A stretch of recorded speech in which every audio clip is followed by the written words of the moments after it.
All right, everybody, welcome to the Dennis Prager Show. A story out of Yale I'd like to share with you. To my, I admit my amazement, it's actually printed in the Washington Post. Are you familiar with Ruth Marcus? Sure. Is she a conservative writer there? That's why this was stunning. She's a leftist. Is she a leftist or a liberal? No, she's a far, Okay, so it makes it all the more remarkable that she attacked Yale for wokeness.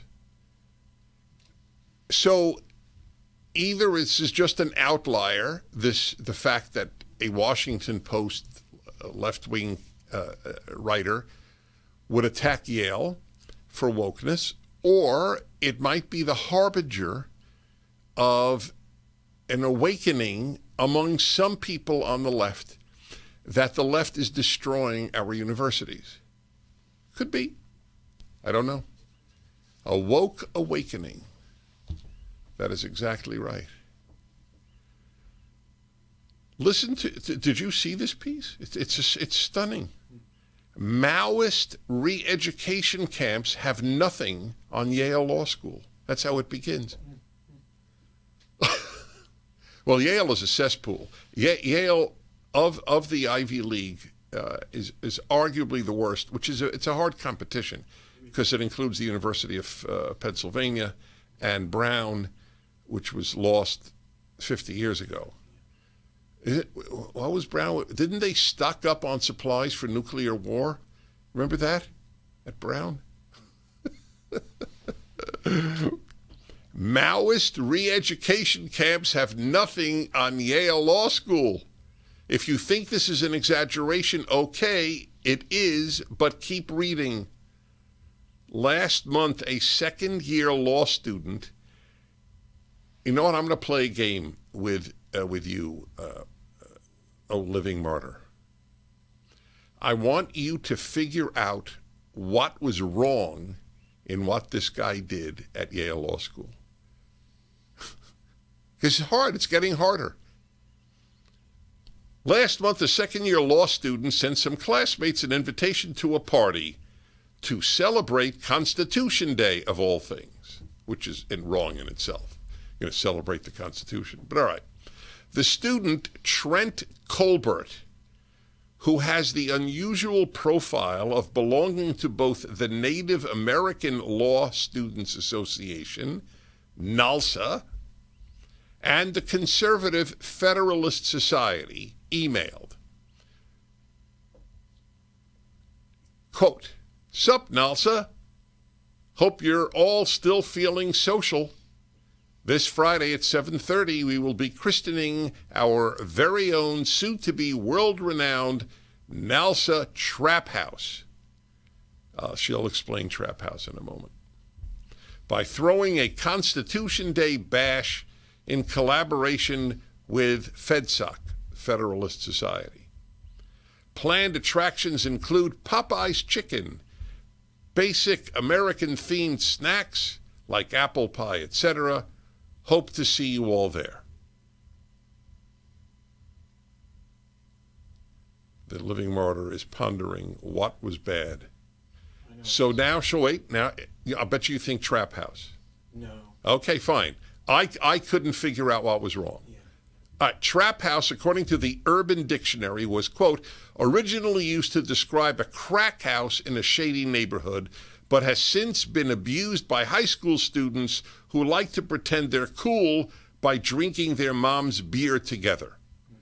A popular far-left podcast by three white men calls itself Chapo Trap House without incident. Not at Yale Law School. Within minutes, as reported by Aaron Sabarium of the Washington Free Beacon, the invitation was posted on the group chat for all second-year law students, of which several asserted that the invite, here it comes. Yeah, I know what it's about. What is it about? It's got to be about the chicken. You think it's about the chicken? Popeye chicken. Okay, fine. They asserted that the invite had racist connotations and had encouraged students to attend in blackface. Did you catch the blackface part? No. That's just made up. It's just made up, exactly. I guess celebrating whiteness wasn't enough. The president of the Black Law Students Association wrote in the forum she objected to the involvement of the Federalist Society, which she said, quote, has historically supported anti-black rhetoric. Yeah. Within 12 hours, Colbert was summoned to meet with Associate Law Dean Ellen Cosgrove and Diversity Director Yassine Eldick. By the way, Sean, that's a name for our list. I like it. Yassine Eldick. All right? That's a good one. I love names. We have lists here of great names, and Yassine Eldick belongs on the list, no question. It's up there with Truxton Umstead. There, good pull, correct. There he was told that his message had generated 9 student complaints of discrimination and harassment. So it's not Popeye's chicken. No. Oh, I that wasn't mentioned. How did they get to blackface? And was more or less instructed to apologize. The administrators leaned on Colbert to think about, quote, asking for forgiveness, unquote, to help, quote, make this go away. They drafted a note that they thought would suffice, apologizing for, quote, any harm, trauma, or upset the email caused. Trauma. This is what we call the coddled generation. Come to celebrate with the indigenous, well, what is it? What is Nelson again? Native American. Right? Come celebrate with the Native American Law Society and the Federalist Society, a party celebrating Constitution Day, caused trauma. Do you understand how weak these 9 students are? And how much the university called Yale cultivates weakness in its students? It is the opposite of what you want for your child. The opposite. Sending your child to Yale is so perilous as to be a gambler's decision. It is gambling to send your child to Yale and most colleges. A serious person, a serious dean, unlike Ellen Cosgrove and diversity director Yassine Eldick, would say, you were traumatized by this party invitation? Grow up or leave Yale. That is an ideal world. I have just entered, oh, I'm smiling. I have entered a fantasy realm of grown-ups. Grown-ups and Yale. It's mutually exclusive. Trauma. I'm traumatized by their trauma. And okay, so let's see. They should apologize. He should apologize, Colbert, by the way, the Native American, for any harm, trauma, or upset the email caused, and added in language reminiscent of the Cultural Revolution, that's her Maoist reference, I know I must learn more and grow, and I will actively educate myself so I can do better. It's exactly what people would say under Mao in the Cultural Revolution. Yale. When Colbert resisted, saying he would prefer to discuss the issue face-to-face with anyone who was offended, the administrators acted on their own that same night, emailing the entire second class. An invitation was recently circulated containing pejorative and racist language. We condemn this in the strongest possible terms. 1-8-PRAGER, 776-877-243, 7776.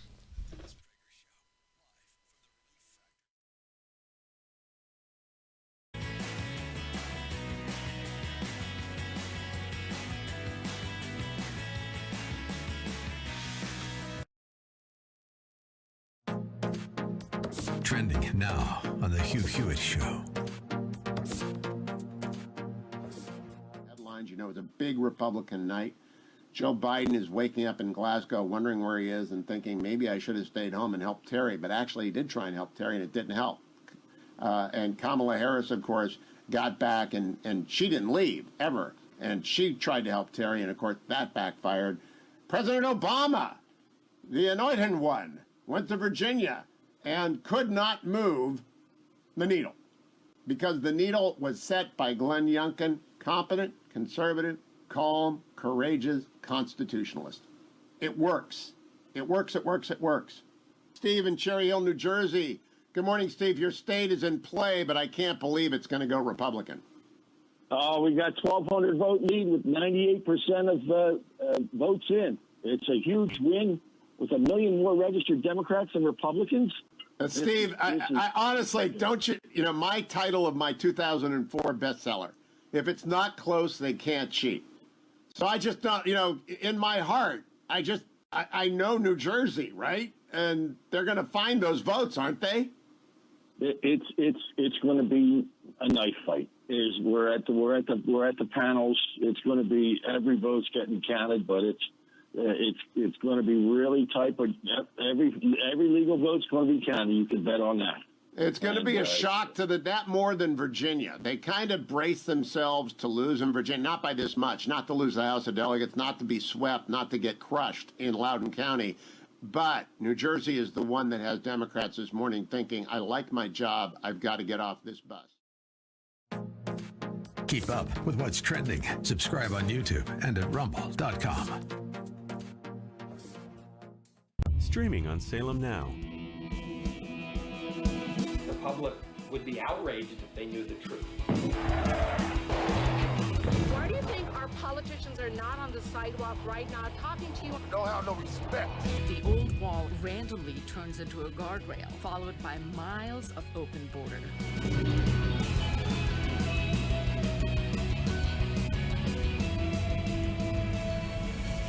Human trafficking. That journey is extremely dangerous. The 7-year-old girl died in the desert. From the country of India. A great pillar of the community was killed by a man who had been deported at least twice. This little urn contains the ashes of my son. His dreams cut short forever. We're so worried about other countries' problems, and we don't even focus on our own. Look for Salem Now in the App Store or go to salemnow.com. Streaming on Salem Now. Tesla was a genius. His most amazing discoveries thought to be written in a lost journal. Now, in the right hands, it could revolutionize the 21st century. You can stop an earthquake. Doesn't that mean you could start one too? That's why that notebook should never fall into the wrong hands. Shall we stop this thing? Save the universe!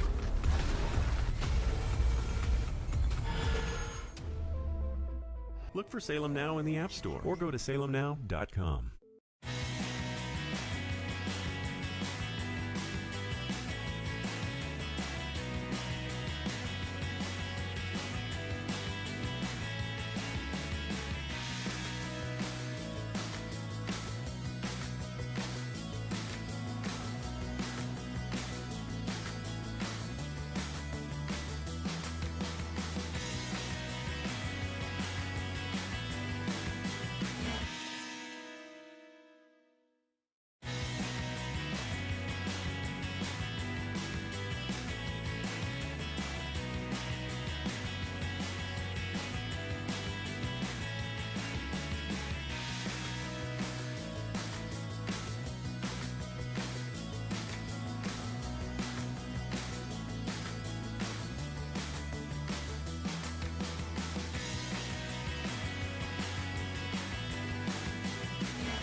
There's a switch here that turns the mic on.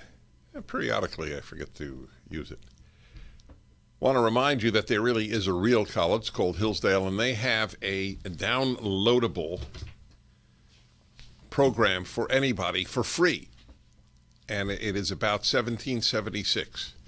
It is, in fact, called the Hillsdale 1776 Curriculum. Downloadable for free at, this is the key, k12.hillsdale.edu. Sounds complex. It's not. K-12 is kindergarten through 12th grade, just no hyphen. k12.hillsdale.edu. EDU is for educational institution.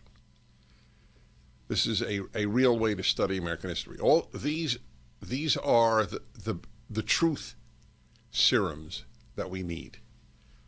Download Hillsdale's 1776 curriculum for free at k12k12.hillsdale.edu. Nice. James in Louisville, Kentucky. Hi there. Hello, Dennis. Yes, sir. Hey, did I miss, because I listened to every single word that you said. Right. On the north side of 50, I went to law school as a second career when I was 40 after being born an engineer.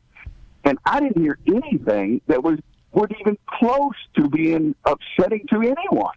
I have now read the article. I have taken out the things I wanted to read on the air. I have read them now on the air, and I still don't know. I don't either. Right. I'm totally with you. Look, my producer guessed Popeye's chicken. Well, what does that got to do with anything? No, I don't know. What is it? Food that they were serving. Wait a minute. Listen. Yes, exactly. Look, it could have been... Could have been Burger King hamburgers. Whatever. No. It could have been apple pie. He wrote, apple pie is a basic American-themed snack. There you go, apple pie. Apple pie is white supremacist. So were they going to play baseball too? Are they going to play baseball? Why is that white supremacist? I don't know. I don't know the answer to your question. There's so little racism in this country that they have to make it up. This is another example of it. You must understand what is going on in America. There's so little racism, they make it up. That's why there are all these race hoaxes. As I always point out, there was no anti-Semitic hoax in Germany in the 1930s. No Jew made up an anti-Semitic event. There were too many real ones. There are so few real ones in America, they are made up. Most of the time, the swastika or the noose or the N-word at a college is done by a black student, not a white supremacist. Because the black wanted people to believe there's racism at the school. What did the, what is it, the Lincoln Club? Lincoln Project. The Lincoln Project. The Lincoln Project in Virginia. Remember? No. What the guys? What you mean, the Lincoln Project. No. The event where they stood in front of Youngkin's. It wasn't an event. It was just a stunt. A stunt, yes. They made a stunt to associate Youngkin with racism. They acted as if they were white supremacists supporting Youngkin. They're just leftist scum. Not white supremacists. If you have to make up racism, isn't it obvious how little there is? This is the proof. Things like what happened at Yale, things like the Lincoln Society, Lincoln Project. There are too many things. Society, club, association. Lincoln clubs are wonderful. I know the Lincoln Club is a great group, so that's why I want to get it right. The Lincoln Project, yes. Why did they smear Lincoln's name? It's really pathetic. The Lincoln Project. Please understand, my friends, the whole edifice of proof of racism is proof of how little racism there is.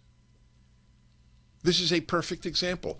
My former law student caller from Louisville My producer and I still don't know what is blackface and racist. That 9 Yale law students would have been traumatized by this letter, an invitation to a party. That is the proof of how little racism there is in America. They make it up so often. Wow, this is really something. Woodstock, Illinois. Tim, hello. Hi, Dennis. It's an honor to speak with you. Thank you. What I wanted to say, Dennis, was, yes, they do. They pull it out of thin air. They make it up, or they pull it out of thin air. But they so casually destroy people's reputations. That's right. They threatened him. Especially, yes. You forgive me. Especially egregious. Yes, I just want you to know they threatened him with putting on his record bad character, which would make it very difficult for him to succeed in the field of law. Yes, and it's so egregious with a young person, particularly, who hasn't even started his career. But it's high. I think it's high time that these god awful institutions of woke weenies, as far as I'm concerned, were held accountable. But I don't understand, Dennis, why this young man, and he probably needs some help, couldn't bring litigation against an institution. I wish he would. I do wish he would. I don't know how the courts operate. There are so many lawsuits in this country, but that would be appropriate. I would give almost anything to have some of the 9 students who were traumatized by this invitation on my show. But they would never appear on my show. There is no rational basis for their opposition. Listen, if the Washington Post has a columnist writing against it, I would like to speak to her too. I'd like to speak to a lot of these people. Do you ever put 2 and 2 together? Do you understand what your side is doing to this country?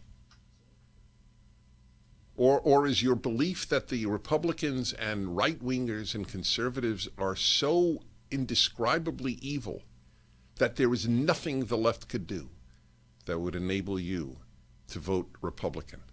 That's the case. There is nothing the left could do that would move most liberals to vote Republican.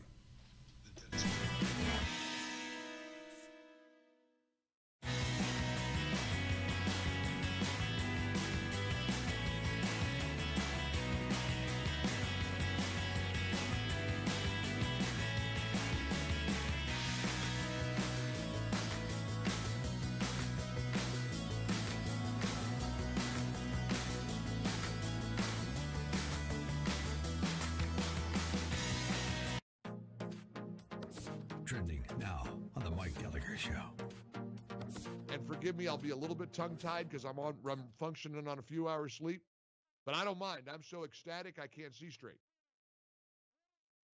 I am so proud of the voters of Virginia. I'm proud of the voters in New Jersey. I'm proud of the voters in Minneapolis rejecting the insanity of abolishing the police department. A wave of sanity swept across the land. We're getting our country back. And you need to sit back and appreciate it. You need to let that soak in. We're taking our country back from the radical crazies who have hijacked it. And you need to enjoy the moment. Keep up with what's trending. Subscribe on YouTube and at rumble.com.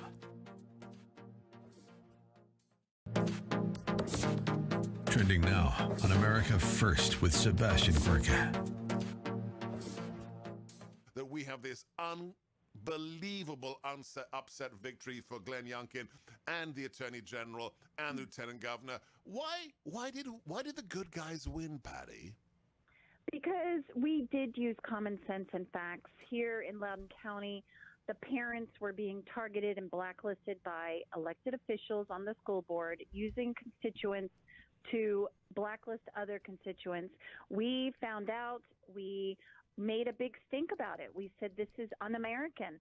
And the more we uncovered through FOIAs, through gathering information, we come to find out that this school board wanted to silence us. They didn't want parents to get involved with their children's education. Keep up with what's trending. Subscribe today at rumble.com. Streaming on Salem Now. The public would be outraged if they knew the truth. Why do you think our politicians are not on the sidewalk right now talking to you? Don't have no respect. The old wall randomly turns into a guardrail, followed by miles of open border.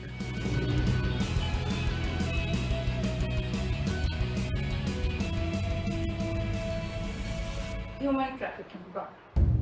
That journey is extremely dangerous. The 7-year-old girl died in the desert. From the country of India. A great pillar of the community was killed by a man who had been deported at least twice. This little urn contains the ashes of my son. His dreams cut short forever. We're so worried about other countries' problems, and we don't even focus on our own. Look for Salem Now in the App Store or go to salemnow.com.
Okay, I'll take some challenges and calls and continue here. I'm Dennis Prager. Larry in Tampa, Florida. Hello.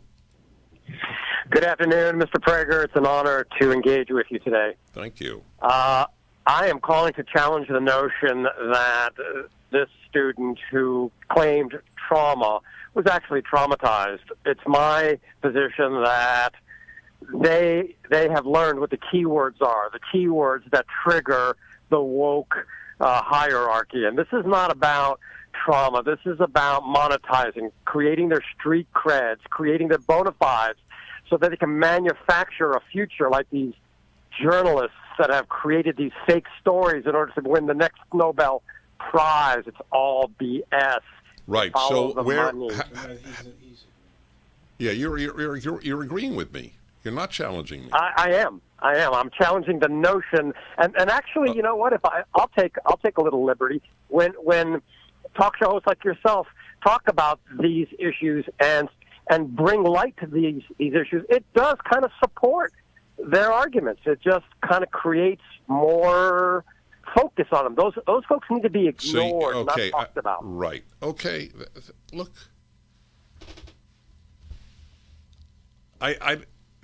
if they were ignored at Yale, I would never report it. My issue is not that 9 students were traumatized by a non-traumatizing letter, party invitation. My issue was that Yale supported them. I would never publicize 9 students who are out of their minds, weaklings, pathetic personalities, maybe even publicity seekers. But once Yale supports them, it's news. I need people to know what is happening when they send their children to college, including quote-unquote elite colleges, who in some ways are the worst. All right, let me see here. Yep, okay. All right, got a lot of calls, but they're all in support. Let's see. David in L.A., the Federalist Society must be suppressed. Correct. That's certainly a factor here.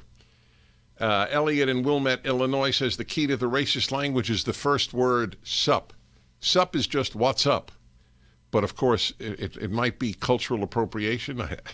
Look, everybody's trying to guess because we can't. I still don't know.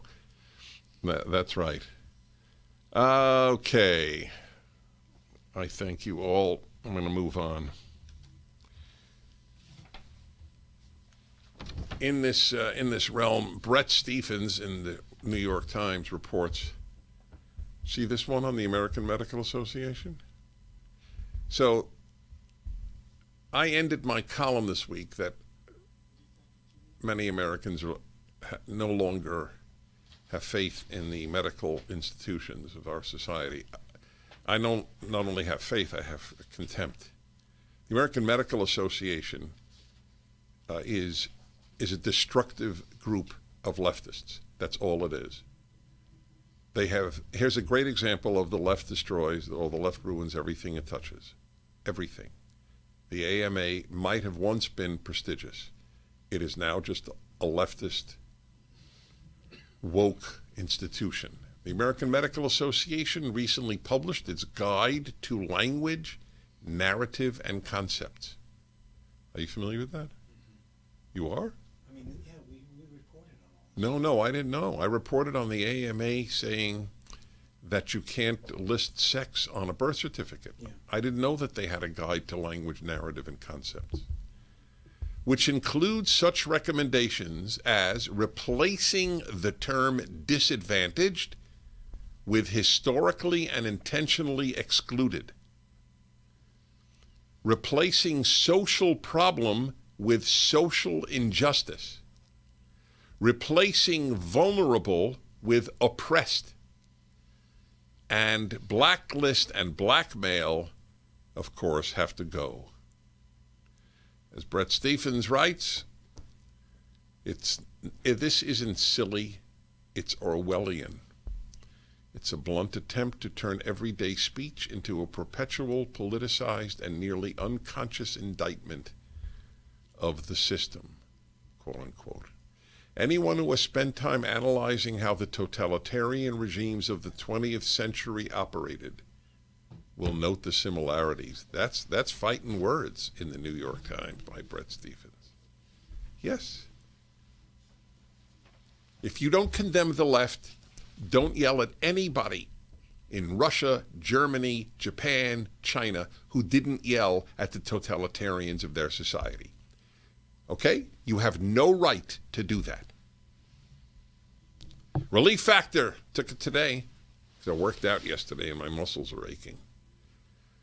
Anytime my muscles ache, for some of you it's chronic, it doesn't need a workout. It's a phenomenal supplement. Try it for 3 weeks. This is what they tell you. It's an amazing thing, actually. If it doesn't work in 3 weeks, it probably won't work. How often do you hear that? Very rarely. So, for $19.95, try it for 3 weeks. Doesn't work, cancel your order. Simple as that. ReliefFactor.com, 800-500-8384.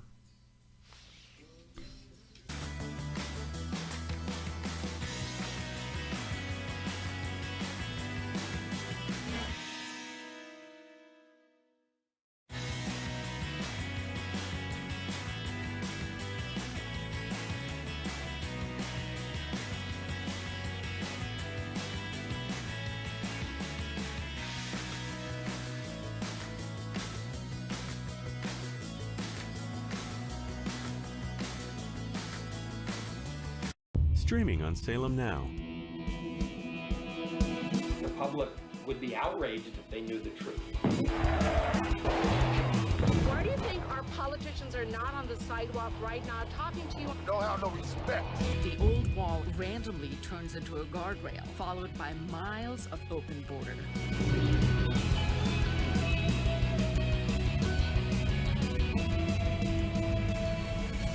Human trafficking brought. That journey is extremely dangerous. The 7-year-old girl died in the desert. From the country of India. A great pillar of the community was killed by a man who had been deported at least twice. This little urn contains the ashes of my son. His dreams cut short forever.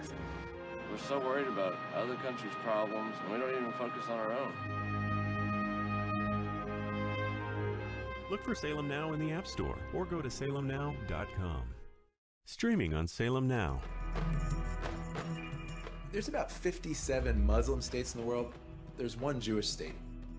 The massive ingathering of Jews in the last 150 years back to the land is absolutely unprecedented. They say that there's no greater sign of redemption coming than the Jewish people returning to the hills of Judea. As a Christian, I've always supported Israel's claim to the Holy Land. To me, the Palestinians were just getting in the way of God's plan. 300,000 Palestinians are unemployed.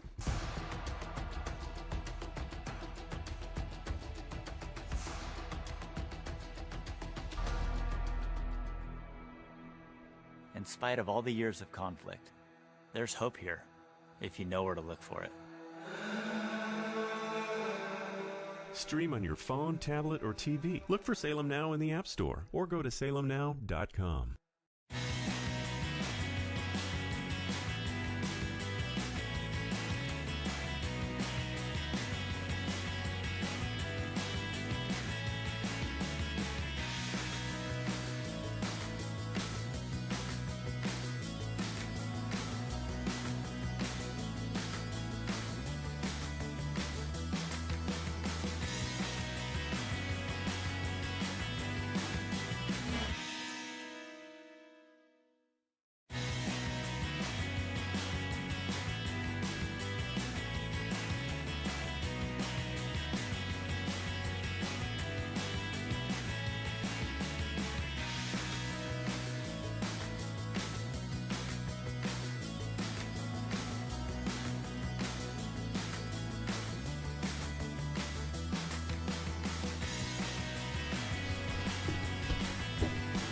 President of Uganda in Africa, country I've been to a couple of times, wrote a piece in the Wall Street Journal, which you should all be aware of, how destructive the green activists, the fanatics of our day,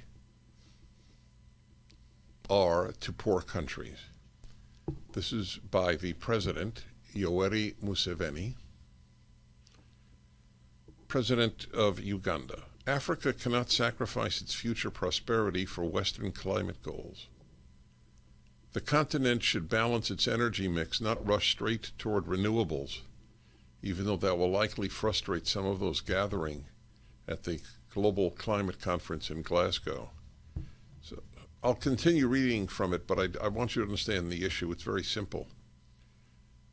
The West got its prosperity thanks to fossil fuels. No fossil fuel, no energy, no West. Fossil fuels have been one of the greatest blessings in the history of mankind. What the selfish, rich whites, that's really who it's ironic that I would use the term, but that's who it is. Selfish, rich, bored. That's incredibly important. That's who make up the environmentalist movement. Selfish, rich, white, bored people who need some meaning in their lives. And saving the world is as meaningful as it gets, isn't it? So if you destroy the West's economy and make it impossible for poor countries to develop, what the hell? They're wealthy enough to withstand it, and it makes them feel great to boot. So we're telling countries that now want to get wealthy like the West, you can't. We used fossil fuels, You can't. You in Uganda, you need wind turbines. My continent's energy choices will dictate much of the climate's future. Conservative estimates project that Africa's population of 1.3 billion will double by 2050. Africans' energy consumption will likely surpass that of the European Union around that time. By the way, the European Union is contracting because in the secular world, people have far fewer children because secularism breeds narcissism. And so why would I have a child? It deprives me of the ability to go out to a restaurant anytime I want. Knowing this, many developed nations are pushing an accelerated transition to renewables on Africa. The Western Aid Industrial Complex, I like that. The Aid Industrial Complex. Composed of non-governmental organizations and state development agencies, has poured money into wind and solar projects across Africa. This earns them praise in the U.S. and Europe, but leaves many Africans with unreliable and expensive electricity that depends on diesel generators or batteries on overcast or non-windy days. This stands to forestall Africa's attempt to rise out of poverty. You know how much that means to the green environmentalist activists? Nothing. It doesn't mean anything. That this will forestall Africa's attempt to rise out of poverty? Whew.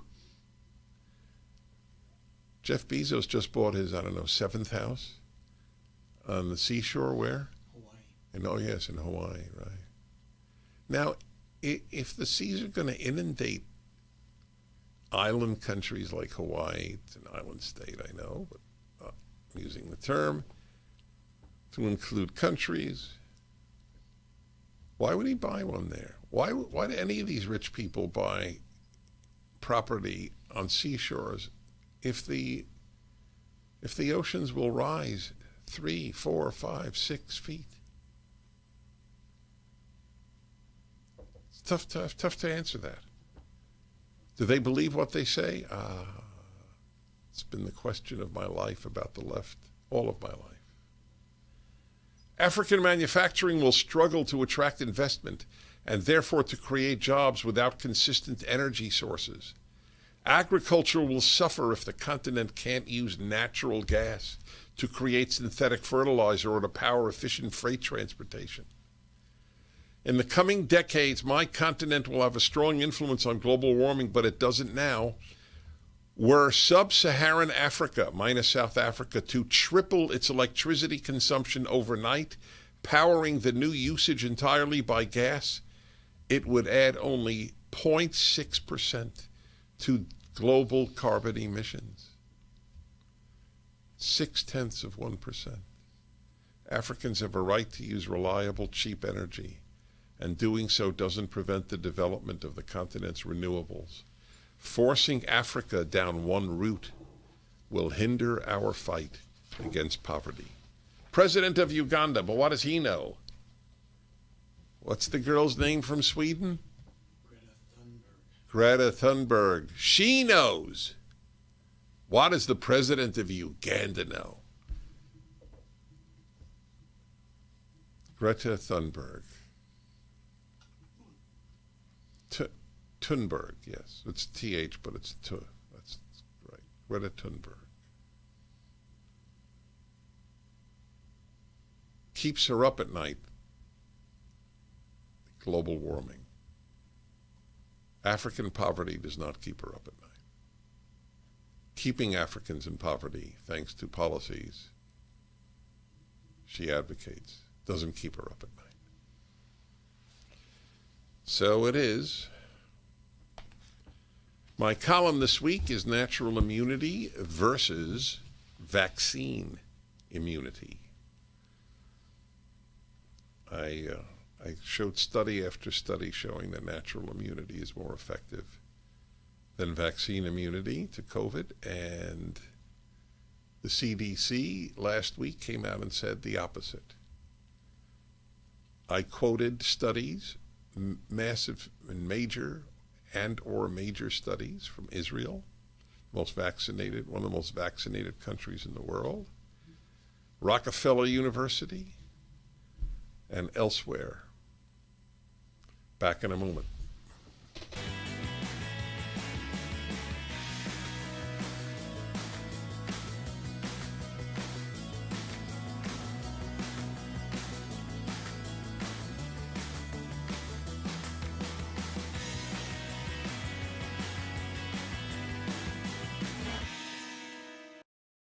I grew up poor, which is even worse than being poor. We would have sandwiches with no meat. My American dream entailed working hard and making $20,000 a year. But I surpassed that goal and became a corporate CEO. We'll all be able to say, free at last, free at last. Look for Salem Now in the App Store or go to salemnow.com. Man, I miss my father, and I want him to be here with me, but he's not.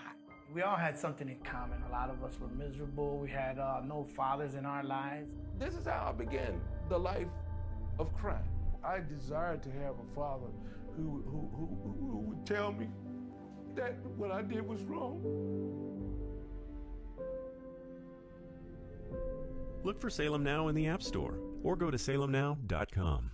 Judge Thomas, you solemnly swear to tell the truth, the whole truth, and nothing but the truth, so help you God. I do.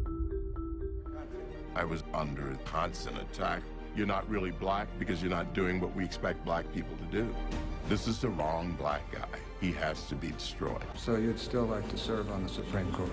I'd rather die than withdraw from the process. Look for Salem Now in the App Store or go to salemnow.com. This is why we're fighting for the soul of America. You should be able to share ideas without fear of being fired from your job or shouted down. You are not to be heard. This is one of the few things we have no precedent for in the United States. You have the right to remain silent. Look for Salem Now in the App Store or go to salemnow.com. Streaming on Salem Now. Fiance? No, I can't be your fiance. You're gonna go. You're gonna be my fiance, and you're gonna be the most amazing, fascinating, most successful man ever. We're only gonna be there for a few hours, eat dinner, and I promise we'll have the best breakup of all time. My baby, my princess. Oh, yeah. Stream on your phone, tablet, or TV. Look for Salem Now in the App Store or go to salemnow.com.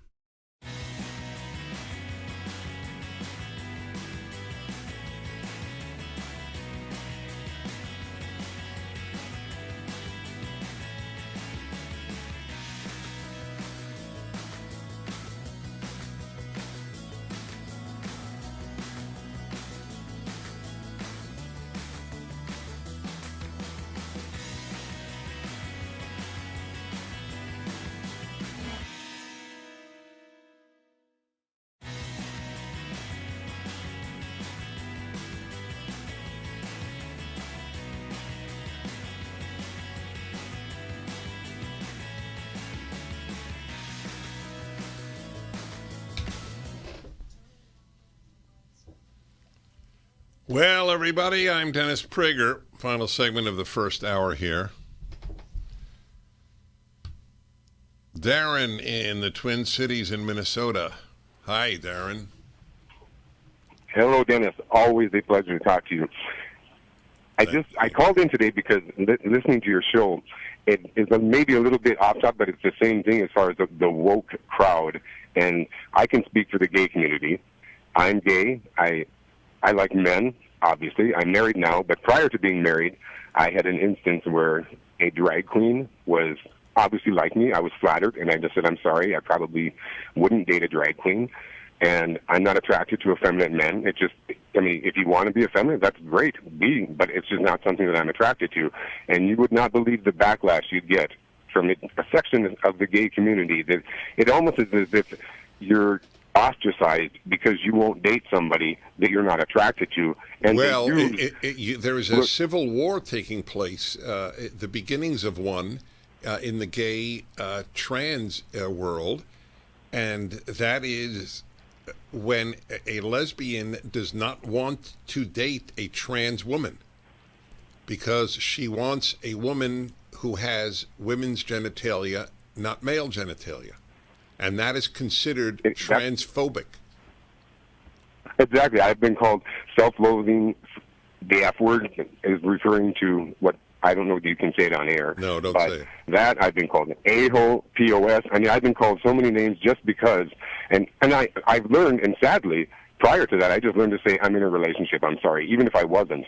Because it's just better than dealing with, a bunch of people that think that just because you're not attracted to somebody, it's almost like I said, it's becoming an aggressive attack on people just because you won't. Like you said, if you're a transgender person and somebody who is a lesbian doesn't want to, I would be their best friend in the world. I think people should be free to be who they are, but you don't have the right to overstep your desires into somebody else's life. I agree with you 100% on that. And I will say one thing too. Prior to Trump becoming in actually running for office, I had 15 conservative gay people on Facebook.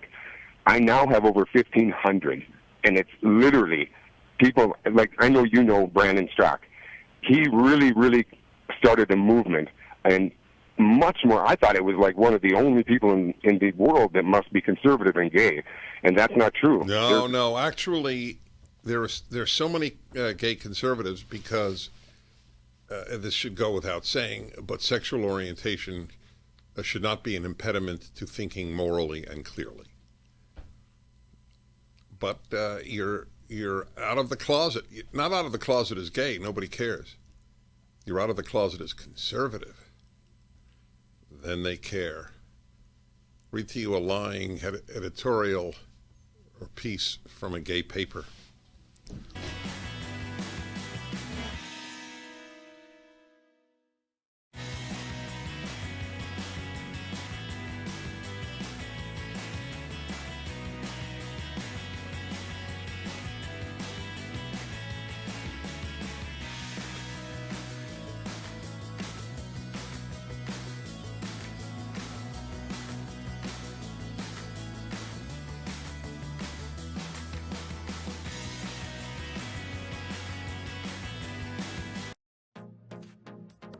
Trending now on the Mike Gallagher Show. But something is happening in America as the Democrats are in complete disarray. And they are. Make no mistake about it. Biden is reduced to pleading and begging for Democrats to come together to advance his radical agenda. A couple of brave Democrats stand in the way of that. Senator Joe Manchin of West Virginia and Senator Kyrsten Sinema of Arizona. They're the only two. And as a result of the razor-thin margin that Democrats have, they've got nothing. They've got no agenda. Now, a lot of damage is being done, but the momentum is shifting. We all know it. Keep up with what's trending. Subscribe on YouTube and at rumble.com. Trending now on the Larry Elder Show. They coalesced behind Joe Biden, and Joe Biden was doing badly. He was going nowhere until they were scared to death that Bernie Sanders was going to win the nomination and then have to go up against Donald Trump, and they knew that Donald Trump would crush this guy. But all the things that Patrick Basham pointed out, all these anomalies, things that had never, ever happened before, they're stunning, jaw-dropping. And what Mark Zuckerberg did, jaw-dropping. The so-called whistleblower went on 60 Minutes and complained that Facebook was trying to get as many people as possible to stay on their platform as long as possible. Well, duh. And that they manipulate algorithms in order to provoke anger because anger sells more than non-anger does. Duh.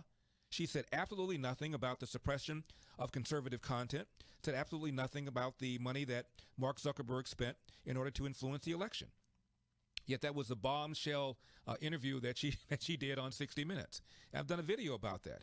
I said, why don't you say something about the fact that Facebook and other social media platforms suppress conservative content? One glaring example, of course, was the Hunter Biden story that the New York Post broke a few days before the election, and Twitter shut down the New York Post's own Twitter account, so they couldn't retweet their own article. And as a result, a bunch of Americans, including Joe Biden voters, knew absolutely nothing about the Hunter Biden-Joe Biden story that clearly showed Joe Biden lied when he said he knew nothing about Hunter Biden's businesses. That story got shut down, and there was a study after the election that found enough Joe Biden voters say had they known about the Hunter Biden story, they would not have voted for Joe Biden. Keep up with what's trending. Subscribe on YouTube and at rumble.com.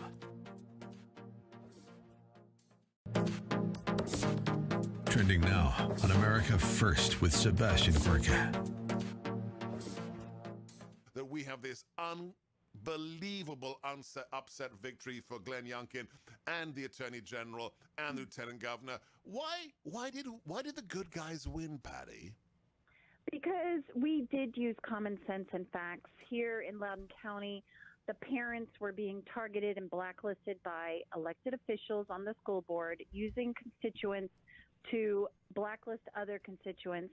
We found out, we made a big stink about it. We said this is un-American.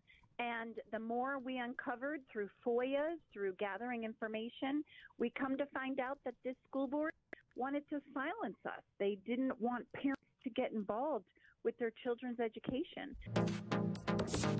Keep up with what's trending. Subscribe today at rumble.com. Trending now on the Charlie Kirk Show. Democrats, I hope you guys try to implement CRT in every single school district across the country, not because it's good for the country, it's super damaging, but voters hate it so much that it's the greatest political gift to conservatives you could imagine. Play cut 57. George, this is a sonic boom of a wake-up call for Democrats. Biden won Virginia by 10 points just a year ago. He won New Jersey by 16 points. And the big factor is the one you mentioned. Republicans vastly outperformed in the suburbs. That is precisely where the battle for control of Congress will be waged next year in the midterm election. And so all across the country, you are seeing this trend.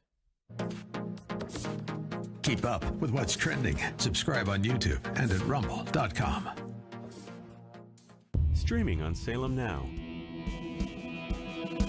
The public would be outraged if they knew the truth. Why do you think our politicians are not on the sidewalk right now talking to you? Don't have no respect. The old wall randomly turns into a guardrail, followed by miles of open border.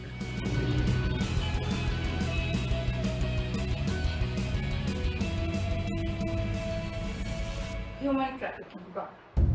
That journey is extremely dangerous.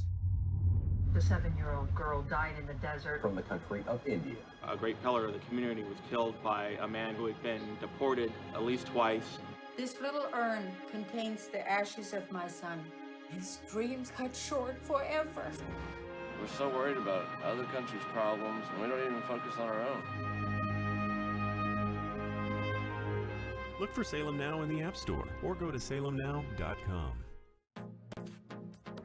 Trending now on the Mike Gallagher Show. And forgive me, I'll be a little bit tongue-tied because I'm functioning on a few hours sleep, but I don't mind. I'm so ecstatic I can't see straight. I am so proud of the voters of Virginia. I'm proud of the voters in New Jersey. I'm proud of the voters in Minneapolis rejecting the insanity of abolishing the police department. A wave of sanity swept across the land. We're getting our country back. And you need to sit back and appreciate it. You need to let that soak in. We're taking our country back from the radical crazies who have hijacked it. And you need to enjoy the moment. Keep up with what's trending. Subscribe on YouTube and at rumble.com.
Well, hello, everybody. It's the male-female hour, the second Wednesday hour every week, also known as the second hour on Wednesday. It's the most honest discussion of men and women I know of in the media. Part of the reason is I'm very open about these matters in private and in public, and because I have zero bias in favor of either sex. For every male jerk, there's a female jerkette. And for every terrific male, there's a terrific female. And vice versa, obviously. I'm not a fan of men, and I'm not a fan of women. I'm a fan of good people. So that's the basis of the male-female hour. My topic today is what's happening to young men.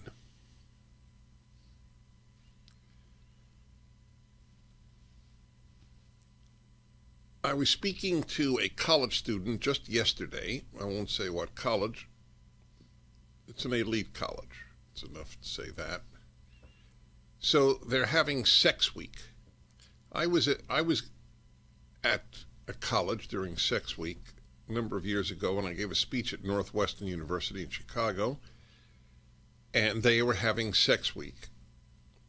As why they have sex week, I'm not sure. But anyway, colleges seem to have sex week. Can you imagine if colleges had religion week? God week? No, it's inconceivable. Sex week? Yes, no question about it. Now, I am for open dialogue about sex. I mean, I have it on the radio, so I would certainly have it at a college. But what they don't have at college is what I was pointing out. And I think that the issue of God and religion is as important as sex. So that makes God and religion pretty important. Okay, so they're having sex week. So what was it about? I asked this young woman I was talking to, and she told me she attended a talk, and there are a number of them, about how women must take precautions with regard to men on dates. Beware of what they put in your drink, and beware of them in general.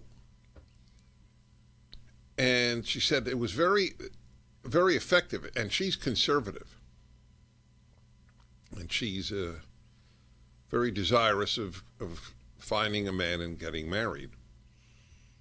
But she said very effective. You start to suspect every man on the campus. So I was thinking about that, and I was thinking, what effect does this have on men? What effect? This is not new at all. Men are an enemy, indeed a useless enemy. A woman without a man is like a fish without a bicycle. Remember that phrase? Feminism always had a very strong anti-male component. Feminism was never only about women's equality. If it was about women's equality, it would have disbanded decades ago. Who denies that men and women are equal? I have not met that human being. I'm sure one exists. There are people who believe Elvis Presley is still living. But they don't exist in any numbers. It is a non-issue. There is a hostility to men that is in the DNA of feminism. And it's taken its toll, in my opinion, and that's the subject of this male-female hour. It's taken its toll over the course of these decades. Men are basically useless. What do you need a man for? You don't need a man to make a family. You can make a family perfectly well without a man. This is the message of the left. It's of the feminists and of the left generally. You don't need a man. You need the state. You marry the government. You don't need a man. The government will take care of all of your needs. You don't need a man. It's a very big message of the left. So that's the useless part of the message. Men are useless. The other is men are predators, which is, by the way, true. I have said this all of my life. Men have to control themselves, otherwise they're sexual predators. That's the reason for a value system. You can't act in a certain way, and that I've always said and always supported. But what has happened is we have gone so overboard. Any comment that has a sexual overtone is now considered harassment, as an example.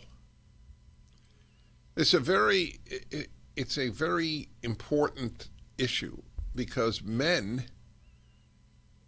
are now afraid of women, which is very bad for only two groups, men and women. Women don't want men to be afraid of them. That is not their nature. They want strong men who are not afraid of them. But over the course of these years, these decades, that is what has transpired. What will I do? What will I say that is wrong? And I might get reported by her. What is consensual? Literally, what is the issue of consensuality? If she doesn't object, a man assumes she's okay with what you're doing sexually. But not anymore. Did she say yes to each step of the sexual encounter? So ultimately, men are afraid to initiate. They're afraid to be men. Scared men is a bad thing for a society. It's a terrible thing for women. There's a headline in the New York Post yesterday, single men just don't care about sex anymore, study says. It's hard to believe that single men don't care about sex anymore. But it's published by Match. Match.com is one of the biggest internet dating sites. 81% of single men said sex is now less important than it was for them in pre-pandemic times, but it notes that it's about social issues as well as the pandemic period. This is way pre-pandemic. It's a very great assault on men. So my question to you is, do you know a young man, and do you believe that this is accurate, or are you a young man, or are you a young woman? Are men now afraid of women? What they'll say or what they'll do that is part of their nature, and not wrong, not morally wrong, just male. I often think about the pinups, the sexy women in a bathing suit that were painted on the bombers of Air Force pilots who were killed in such great numbers flying over Germany, for example. To say the least, it is inconceivable that you'd have a pinup on a U.S. Air Force plane. Back in a moment, 1-8 Prager 776.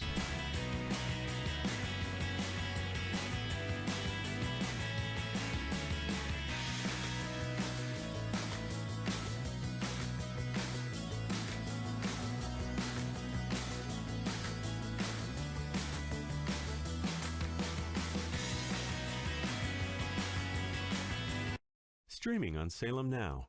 Tesla was a genius. His most amazing discoveries thought to be written in a lost journal. Now, in the right hands, it could revolutionize the 21st century. You can stop an earthquake. Doesn't that mean you could start one too? That's why that notebook should never fall into the wrong hands. Shall we stop this thing? Save the universe!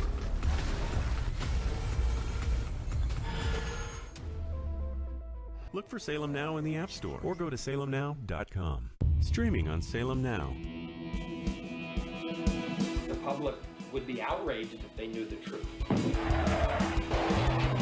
Why do you think our politicians are not on the sidewalk right now talking to you? Don't have no respect.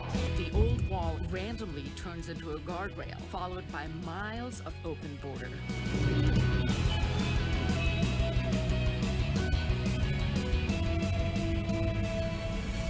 Human trafficking gone. That journey is extremely dangerous. The 7-year-old girl died in the desert. From the country of India.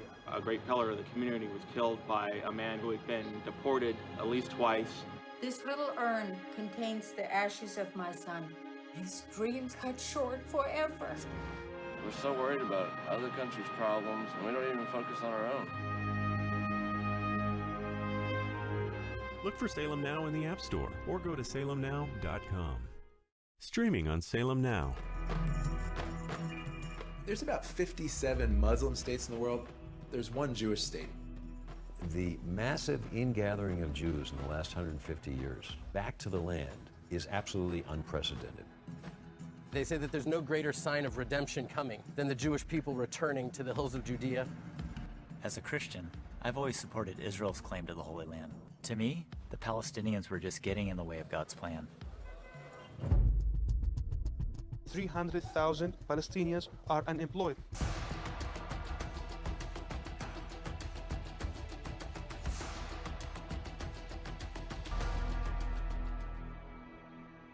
In spite of all the years of conflict, there's hope here, if you know where to look for it. Stream on your phone, tablet, or TV. Look for Salem Now in the App Store or go to salemnow.com. I grew up poor, which is even worse than being poor. We would have sandwiches with no meat. My American dream entailed working hard and making $20,000 a year. But I surpassed that goal and became a corporate CEO. We'll all be able to say, free at last, free at last. Look for Salem Now in the App Store or go to salemnow.com. Man, I miss my father, and I want him to be here with me, but he's not. We all had something in common. A lot of us were miserable. We had no fathers in our lives. This is how I began the life of crime. I desired to have a father who would tell me that what I did was wrong. Look for Salem Now in the App Store or go to salemnow.com.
Okay, everybody, male-female hour, second hour every Wednesday.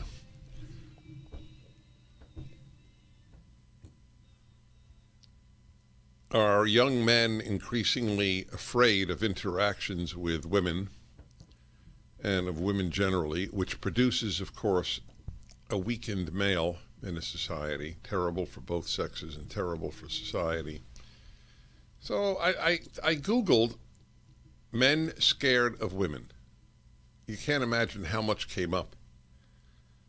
So, for example, in mainstream left and right sources, so in The Guardian on the left, we have a piece here a couple of years ago, 2019, August 2019. Men now avoid women at work. Another sign we're being punished for Me Too. So that's how they read it at The Guardian. They're being punished for the Me Too movement. But men are simply afraid that things that they could say, they're self-censoring constantly, which is good. People must self-censor in general. You can't say everything that is on your mind. On the other hand, we've gone too far.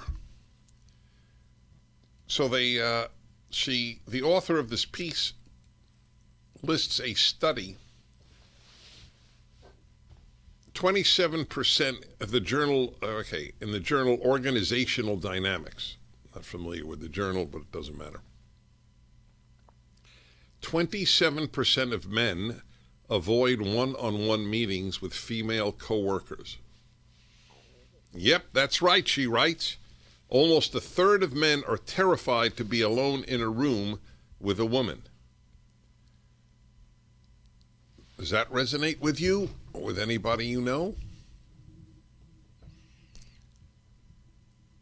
Almost a third, or you could also, if you want, almost a little more than a quarter. I don't blame them, because anything could be said. You don't know, just as the woman doesn't know the moral level of the man doesn't know the moral level of the woman. She could say anything afterwards. On the left, a male accused of sexual assault or harassment is not given the benefit of the doubt as outside of academia, where you have to be proven guilty in court.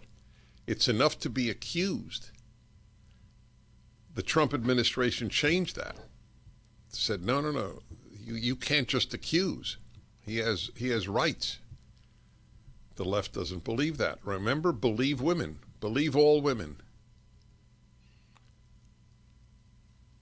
So believe all women. What is the signal to men?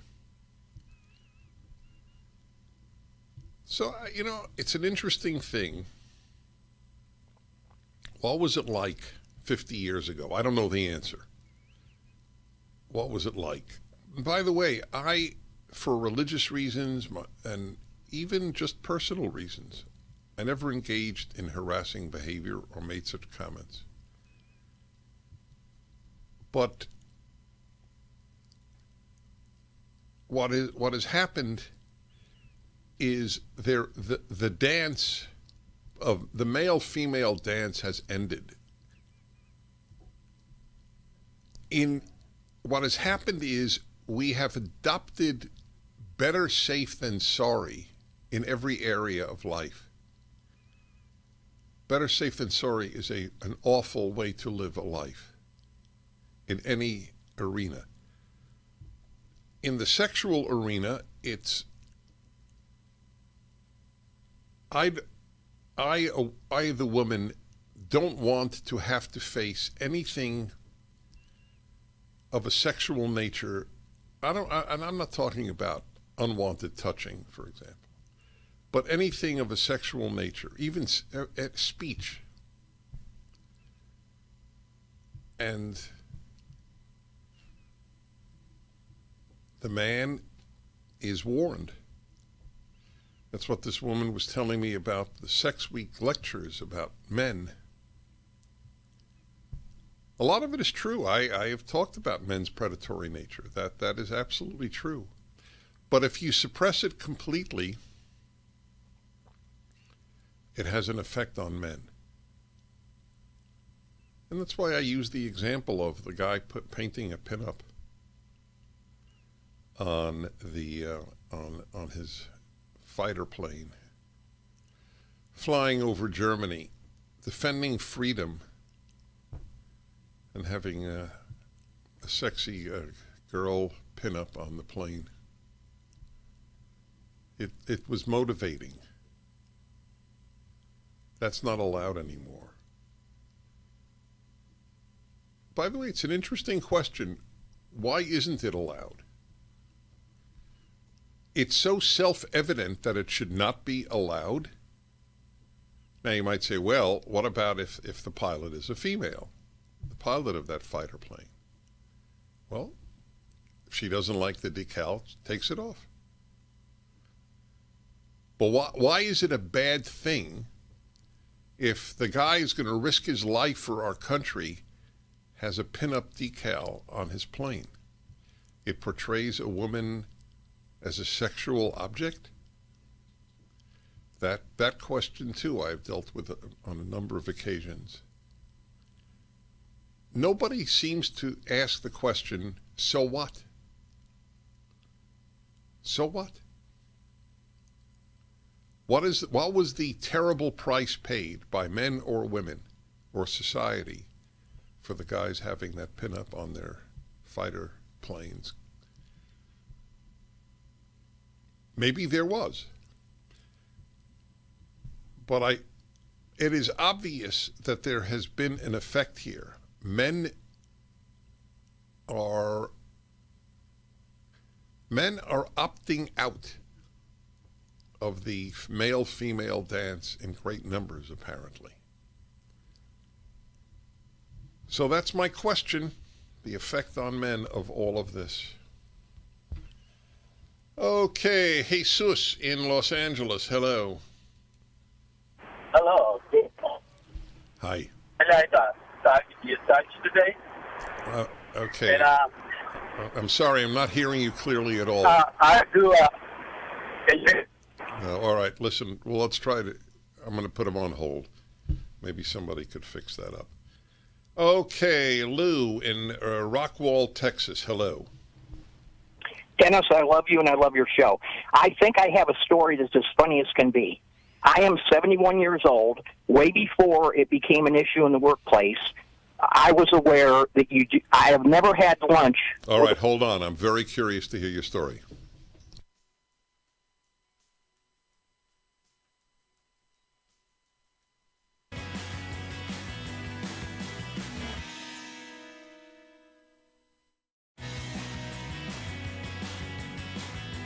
Streaming on Salem Now. The public would be outraged if they knew the truth. Why do you think our politicians are not on the sidewalk right now talking to you? Don't have no respect. The old wall randomly turns into a guardrail, followed by miles of open border.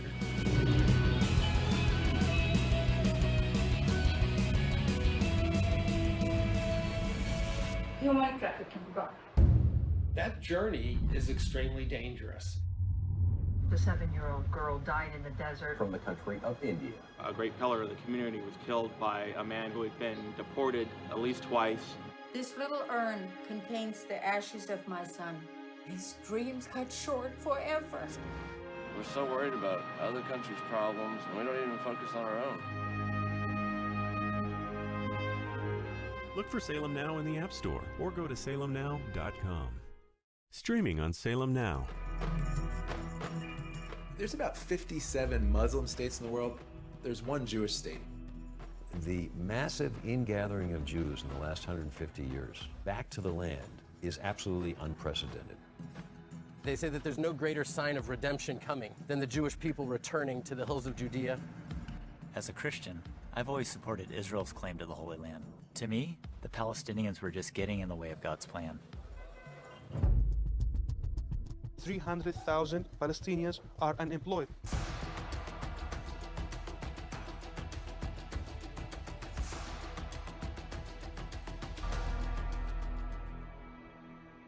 In spite of all the years of conflict, there's hope here, if you know where to look for it. Stream on your phone, tablet, or TV. Look for Salem Now in the App Store or go to salemnow.com. I grew up poor, which is even worse than being poor. we would have sandwiches with no meat. My American dream entailed working hard and making $20,000 a year. But I surpassed that goal and became a corporate CEO. We'll all be able to say, free at last, free at last. Look for Salem Now in the App Store or go to salemnow.com. Man, I miss my father, and I want him to be here with me, but he's not. We all had something in common. A lot of us were miserable. We had no fathers in our lives. This is how I began the life of crime. I desired to have a father who would tell me that what I did was wrong. Look for Salem Now in the App Store or go to salemnow.com. Judge Thomas, you solemnly swear to tell the truth, the whole truth, and nothing but the truth, so help you God. I do. I was under constant attack. You're not really black because you're not doing what we expect black people to do. This is the wrong black guy. He has to be destroyed. So you'd still like to serve on the Supreme Court? I'd rather die than withdraw from the process. Look for Salem Now in the App Store or go to salemnow.com. This is why we're fighting for the soul of America. You should be able to share ideas without fear of being fired from your job or shouted down.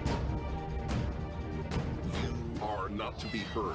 This is one of the few things we have no precedent for in the United States. You have the right to remain silent. Look for Salem Now in the App Store or go to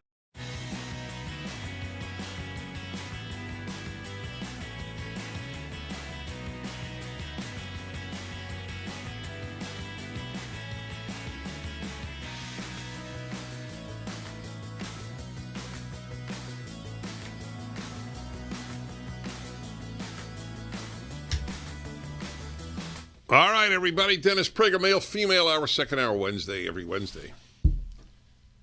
Talking about the question of are many men now afraid of women? The Me Too movement, and of course you would say, and there was some truth to this, you would say, why would men should just be afraid of harassing women, which they should be. Men should not harass women. However, the definition is extremely elastic. It's extremely difficult to defend yourself if you've done something that is relatively innocent. I don't understand, for example, why telling an off-color joke is considered harassment. I'm not saying it should be done. I'm not advocating it. But why is that a form of harassment? Anyway, back to our caller, and in Texas. Okay, Lou, go ahead. Dennis, I love you and I love your show. I think this might be humorous. I'll let you weigh in on it. I'm 71. I've been working since 1973, and I was aware very early, seeing little tay-to-tays going on at work, that I am definitely afraid of a sexual harassment charge. So I've never gone to lunch without men at work, and I've been in 3 different industries. But something happened 18 years ago when I was 53, and this is what I think is humorous. A woman filed a sexual harassment charge against me. I was her manager. When I went to the general manager, he said, oh, by the way, she filed one against the secretary 2 years ago, and the irony is the not secretary, treasurer, he was gay. And I said, you did not tell the rest of the managers that she has done this? So I was so upset with him for not being forthright. And I don't, a charge is a charge, but I was so upset I changed jobs. I've had 3 different jobs in my career, all as managers, and I just thought that was, and nothing happened at the charge. She said I stood behind her at the computer and inappropriately put my hands on her shoulders. And that would never happen because I was aware at the age of 23 from seeing tay-to-tays going on at work that little dalliances and lunches turned into other things. And by the way, I've been married 51 years. There's no way I would jeopardize that bond with my wife. All right, this is a good call. Okay. There's not much to say other than this is a man weighing in on what is happening. See, there's a utopian streak on the left. Women want strong men who are rule lovers, rule abiders, who will not say anything inappropriate and at any time. And it's a problem. I don't defend inappropriate comments, but inappropriate has become a catchword for things that are just not bad. Inappropriate, by the way, is not the same as bad. All right, let's see. Here's a young man calling in, Wheeling, Illinois. Clay, 28 years old. Hello, Clay. Good afternoon, Dennis. How are you? Okay, thank you. So, I've been listening along here with this conversation, and it definitely is a dramatic shift, and I think it's solely based upon feeling now. It does not matter if your comments are inappropriate or not. It's about how the person feels about the way you said them. And I think that's the biggest issue, more so than anything else. Today it's all about feeling and how you feel about something, rather than if it was factually correct or if it was inappropriate or not inappropriate. It's how the person chooses to feel about the situation. I myself am a younger male, but have more of an old soul, so to speak. And I look at my friends, and I see my friends who also have this old soul mentality. And my friends that have this mentality are engaged or married or, very far along with a female counterpart. But my friends who don't have this old soul, so to speak, mentality, date around, can't seem to find their footing with women. Yep. All right, I appreciate your calling. And I want to remind you all about one of the most successful products ever advertised on my show, Relief Factor. If you have joint or muscle pain, it is a miracle product developed by doctors. You will know in 3 weeks if it works. That's what they claim, which is a very honest claim. They don't lead you on. Doesn't work in 3 weeks, it probably won't work. So they have a special 3-week tryout price. And that 3-week tryout price is merely $19.95. Please try it. I use it virtually every day. ReliefFactor.com, 800-500-8384.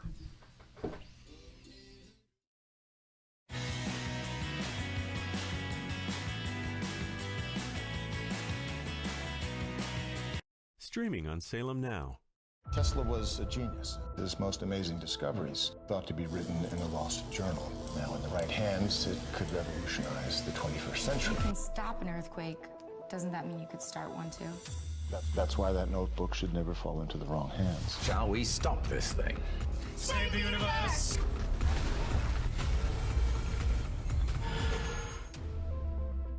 Look for Salem Now in the App Store or go to salemnow.com. Streaming on Salem Now. The public would be outraged if they knew the truth. Why do you think our politicians are not on the sidewalk right now talking to you? Don't have no respect. The old wall randomly turns into a guardrail, followed by miles of open border.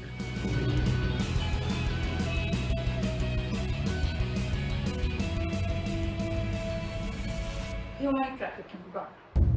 That journey is extremely dangerous. The 7-year-old girl died in the desert. From the country of India. A great pillar of the community was killed by a man who had been deported at least twice. This little urn contains the ashes of my son. His dreams cut short forever. We're so worried about other countries' problems, and we don't even focus on our own. Look for Salem Now in the App Store or go to salemnow.com. Streaming on Salem Now.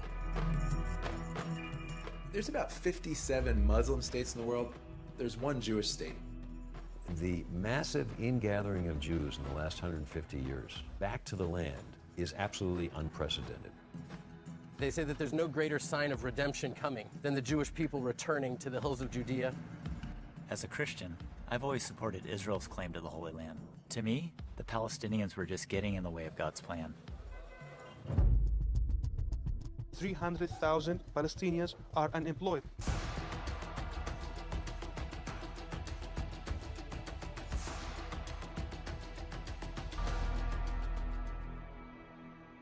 In spite of all the years of conflict, there's hope here, if you know where to look for it.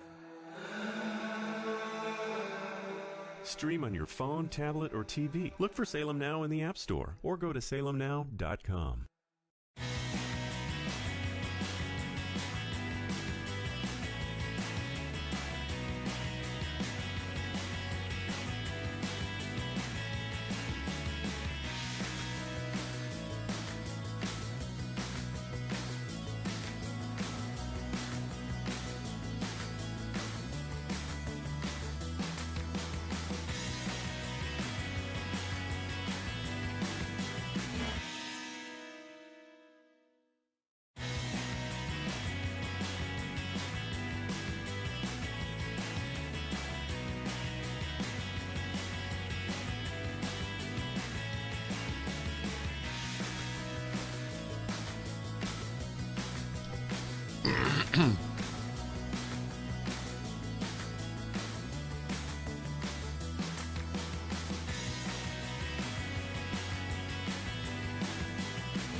Miss Prager here, and a very, very difficult subject is the subject of this male-female hour, and that is, have we produced over the course of the last 40 years, let's say, and increasingly, have we produced a lot of young men and now middle-aged men who are afraid of interacting with women? Rightly or wrongly, have we produced it? Women don't want men who are afraid of women. That's the last thing female nature wants, the last. So if we have produced it, it is not good for either sex. All right, James, Greenville, South Carolina. Hello. Thank you for taking my call, Dennis. How old are you? I'm 45. Okay. And I'm single.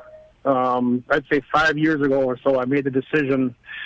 I did a cost-benefit analysis on relationships and things like that. And with current conditions, I cannot see myself getting in a relationship. Seeing too many people get falsely accused, lose positions at work and things like that. And it's actually gotten so bad that I looked for a job where I didn't have to work next to women. I work in a machine shop now. It's all men. But if you have to self-censor yourself so much, where you have to go through life wondering and looking behind your back all the time, how is a woman going to perceive this? And you can just smile at a person sometimes, and another female in public, and then all of a sudden you just see the look on her face like disgust and things like that. It's the educational system's fault, to be honest. What has the educational system done? No, I'm sorry. Can you please repeat that? Yeah. What has the educational system done? Well, with the feminist movement, the latest movement, the fourth wave feminism, they've been teaching girls that they can't do any wrong, that they must be listened to, and they've been given an environment where they can falsely accuse people and automatically get a pass and get away with it. And basically glorified in the media. You watch TV and things like that, and it's just always these false accusations and stuff. And I know a lot of times the guys aren't innocent completely, so I can't, blame just one side or the other. But there's a lack of communication between people now because men are afraid just to even get into a conversation with Well, them. I hear you. Okay. I really am providing a forum for people to opine, that is, offer their opinion on this subject. So that is what is taking place here. Jimmy in Pittsburgh, hello. Oh, Dennis, how are you? Dennis, this hit the spot today because 2 hours ago I was telling your lady before I talked to you, I called the doctor's office and the receptionist. She was real nice to me, and at the end of the phone call I said, honey, thank you so much. She said, my name isn't Honey, my name's Barbara. I said, I'm so sorry. I'm not Wow, that's a great story. I'm an old man. That's a great story. That is as almost as perfect an illustration, and I didn't come up with it. That's why I always say I learned so much from the show. This gigantic audience of people with experiences that I haven't had. He said, honey. Now, by the way, the interesting thing is, of course, it doesn't work in the other direction.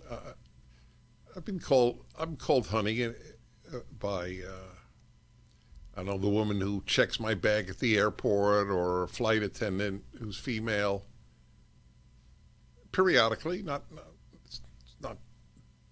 I'd say 5-10 times a year. I like it. I don't think she wants to date me. I just like it. It's warm. That's why I like it. My name isn't Honey, it's Barbara.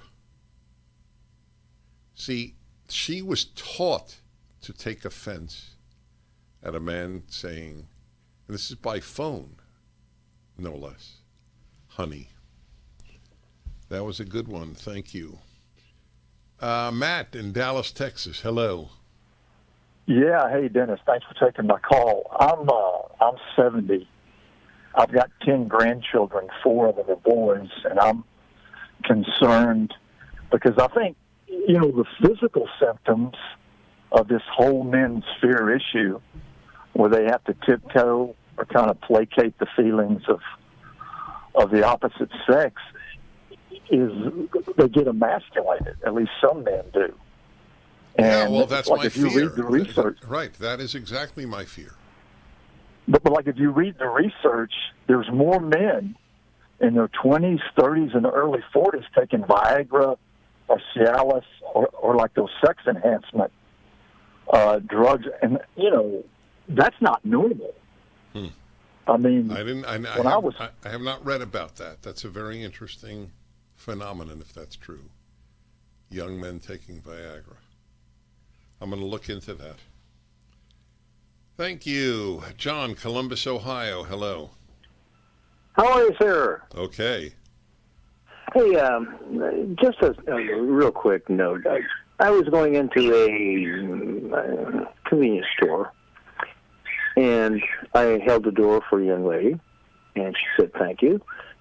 And we did our business, and she was on the way out the door ahead of me, and she held the door for me, and I said, thank you, ma'am. And she said, I'm not that old.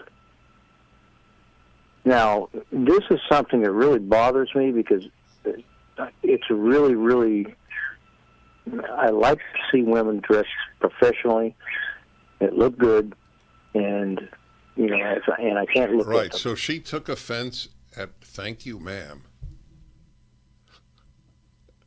I'm not that old. At what age can you be called ma'am? What's the age that it begins? Back in a moment.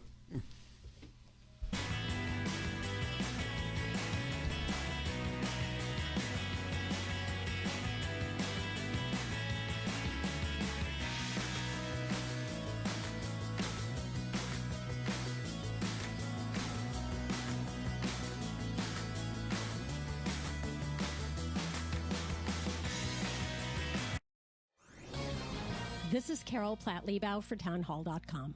30 years have passed since Justice Clarence Thomas was confirmed to the U.S. Supreme Court. His tenure there has been consequential indeed. He's the court's foremost proponent of natural law, an understanding that our individual rights are transcendent and come from God. This understanding undergirds his approach to the Declaration of Independence and the Constitution, powerfully informing the justice's unyielding commitment to limited government and equal justice before the law. Over the last 5 years, Justice Thomas has authored more opinions than any of his colleagues on the Supreme Court. His influence only continues to grow, and he's beloved by the scores of people who know him. He knows the names of the children of the marshals who guard the courthouse. He's mentored generations of clerks, treating them like family, and his distinctive, hearty laugh rings out within his judicial chambers. May God bless this great, good, and brilliant man, and may he serve on the court many years longer. This is why we're fighting for the soul of America. You should be able to share ideas without fear of being fired from your job or shouted down. You are not to be heard. This is one of the few things we have no precedent for in the United States. You have the right to remain silent. Look for Salem Now in the App Store or go to salemnow.com. Trending now on The Larry Elder Show. Most white people would not vote for somebody if they thought they were racist. Why would it be in Donald Trump's best interest to be perceived as a racist? And by the way, Donald Trump got a smaller percentage of the white vote than Mitt Romney did 4 years earlier. Got a higher percentage of the black vote than Romney did 4 years earlier, higher percentage of the Hispanic vote. And in 2016, he got 8% of the black vote, an increase of 6% over the 4 years earlier when Barack Obama ran for re-election in 2012. And then in 2020, it went from 8% to 12%. That's a 50% increase in 4 years for somebody who's racist. Mainly it's for white people, because white people won't vote for a guy, most of them, if they think they're racist. Keep up with what's trending. Subscribe on YouTube and at rumble.com.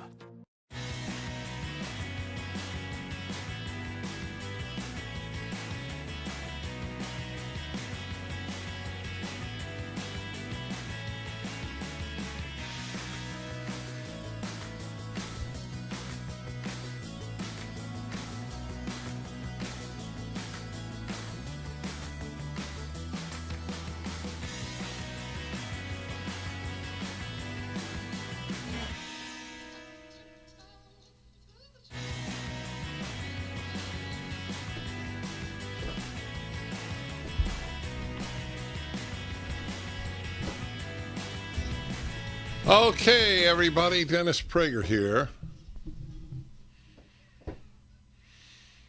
Are men afraid of women? It's what this male-female hour has really boiled down to, especially younger men. And every single call says yes, male and female, every single one. Corey in Los Angeles, hello. Hello. Hello. Hi, Dennis. Can you hear me? Well. I hope you're doing well. I'm a big fan. Thank you. I'm actually calling from a woman's perspective because it actually really bothers me. I think women have taken this way too far. I actually was just reading up on a stock last night that I wanted to invest in. And as I'm reading, the headline was, Woman Vice President of Sales and Marketing is suing this company because she felt left out from men in business meetings. And I go to do more research, and the attorney that was representing her just did a lawsuit with another woman high up in Pinterest, and she won $22.1 million because these women don't feel included in their in a meeting. Like, if you're not happy, then leave. Why does everything have to be over a lawsuit? And I think it's come to the point where I don't blame men for not wanting to hire us. That's right. I worried about this a long time ago. That's right. It's a gamble. There is a large percentage, I don't know how large, I don't think it's the majority, but the large percentage of men who are not guided by a strong moral conscience, and I suspect that the exact same percentage applies to women. So it's sort of a crapshoot.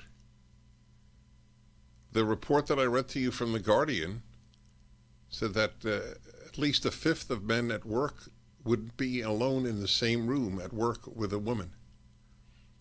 Remember when Mike Pence was laughed at about that? He wouldn't have lunch. He wouldn't be in any room with a woman alone who was not his wife. I think we may be moving that way. Adam in Burbank, California. Yes, all men are afraid of women. Well, that's not true. Not all. I don't know if he said all to the screener, but I don't believe all. I want to repeat, this is the irony. The last thing a woman wants is a man who is afraid of women.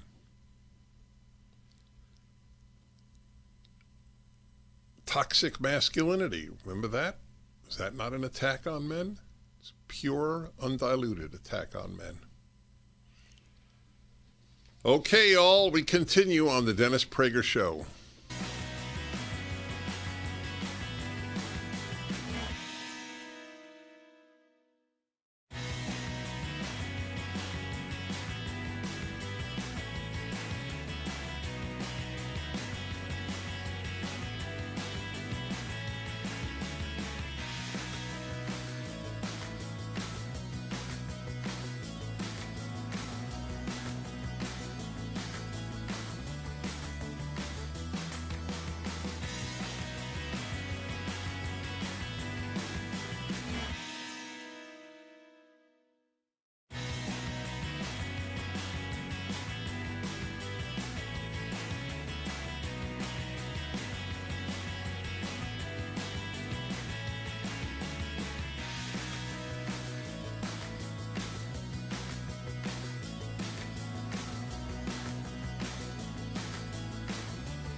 Trending now on America First with Sebastian Gorka. How buoyed are you that Americans are finally waking up, JD? Look, I'm very excited about what I'm seeing. Certainly in Virginia, but also in Ohio. It feels like there's a real grassroots movement brewing on the conservative movement right now. And it's, just like in times past, it's not just the politicos, it's not just the establishment folks. Sometimes not even people who are that political, but they're just very fired up about what their kids are teaching. Their kids are coming home crying, upset because they're being told that they're a bad person depending on the color of their skin, and they're just fed up about it. And I think it may very well take down Terry McAuliffe, but I certainly think it is the beginning of a movement all across this country that's going to take down a lot of Democrats all over the nation.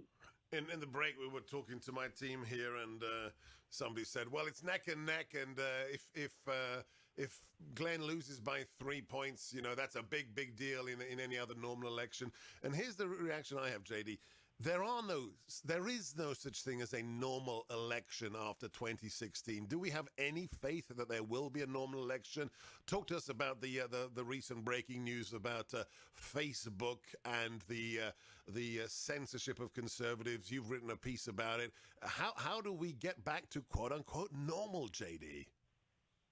Oh man, we got a lot of work to do. Facebook did two things basically in the 2020 election, one of which we've known about for a while. They basically censored information that was negative about Hunter Biden and Joe Biden. They promoted information that was negative about Donald Trump. And I really believe that swung the election in a really important way. Keep up with what's trending. Subscribe on YouTube today. Trending now on The Larry Elder Show. Just remember this, I ran against Donald Trump. News Bulletin, his opponent is named Glenn Youngkin, not Donald Trump. And Terry is running against an acolyte of Donald Trump. Terry's opponent has made all of his private pledges of loyalty to Donald Trump. But what's really interesting to me, he won't stand next to Donald Trump now that the campaign's on. Think about it. He won't allow Donald Trump to campaign for him in this state. And he's willing to pledge his loyalty to Trump in private. Why not in public? What's he trying to hide? Is there a problem with Trump being here? Is he embarrassed? Sigh. So you can't stand Trump. You think Trump is a bigger enemy than China, than Islamofascism. And you're also chastising him for not wanting Donald Trump to campaign for him. So which one do you want? What do you want? And again, for you independents and Democrats who hate Donald Trump, please give me a call. 888-971-7243. Are you happy with the borders right now? I know you thought Donald Trump was unfair and harsh and all that. Are you happy there have been almost 2 million attempted crossing the border so far this year? More than what, in 30 years? Are you happy with this critical race theory stuff? Are you happy with the inflation? Are you happy that he shut down the Keystone Pipeline, costing countless union jobs? Are you happy with the vaccine mandates? Keep up with what's trending. Subscribe on YouTube and at rumble.com.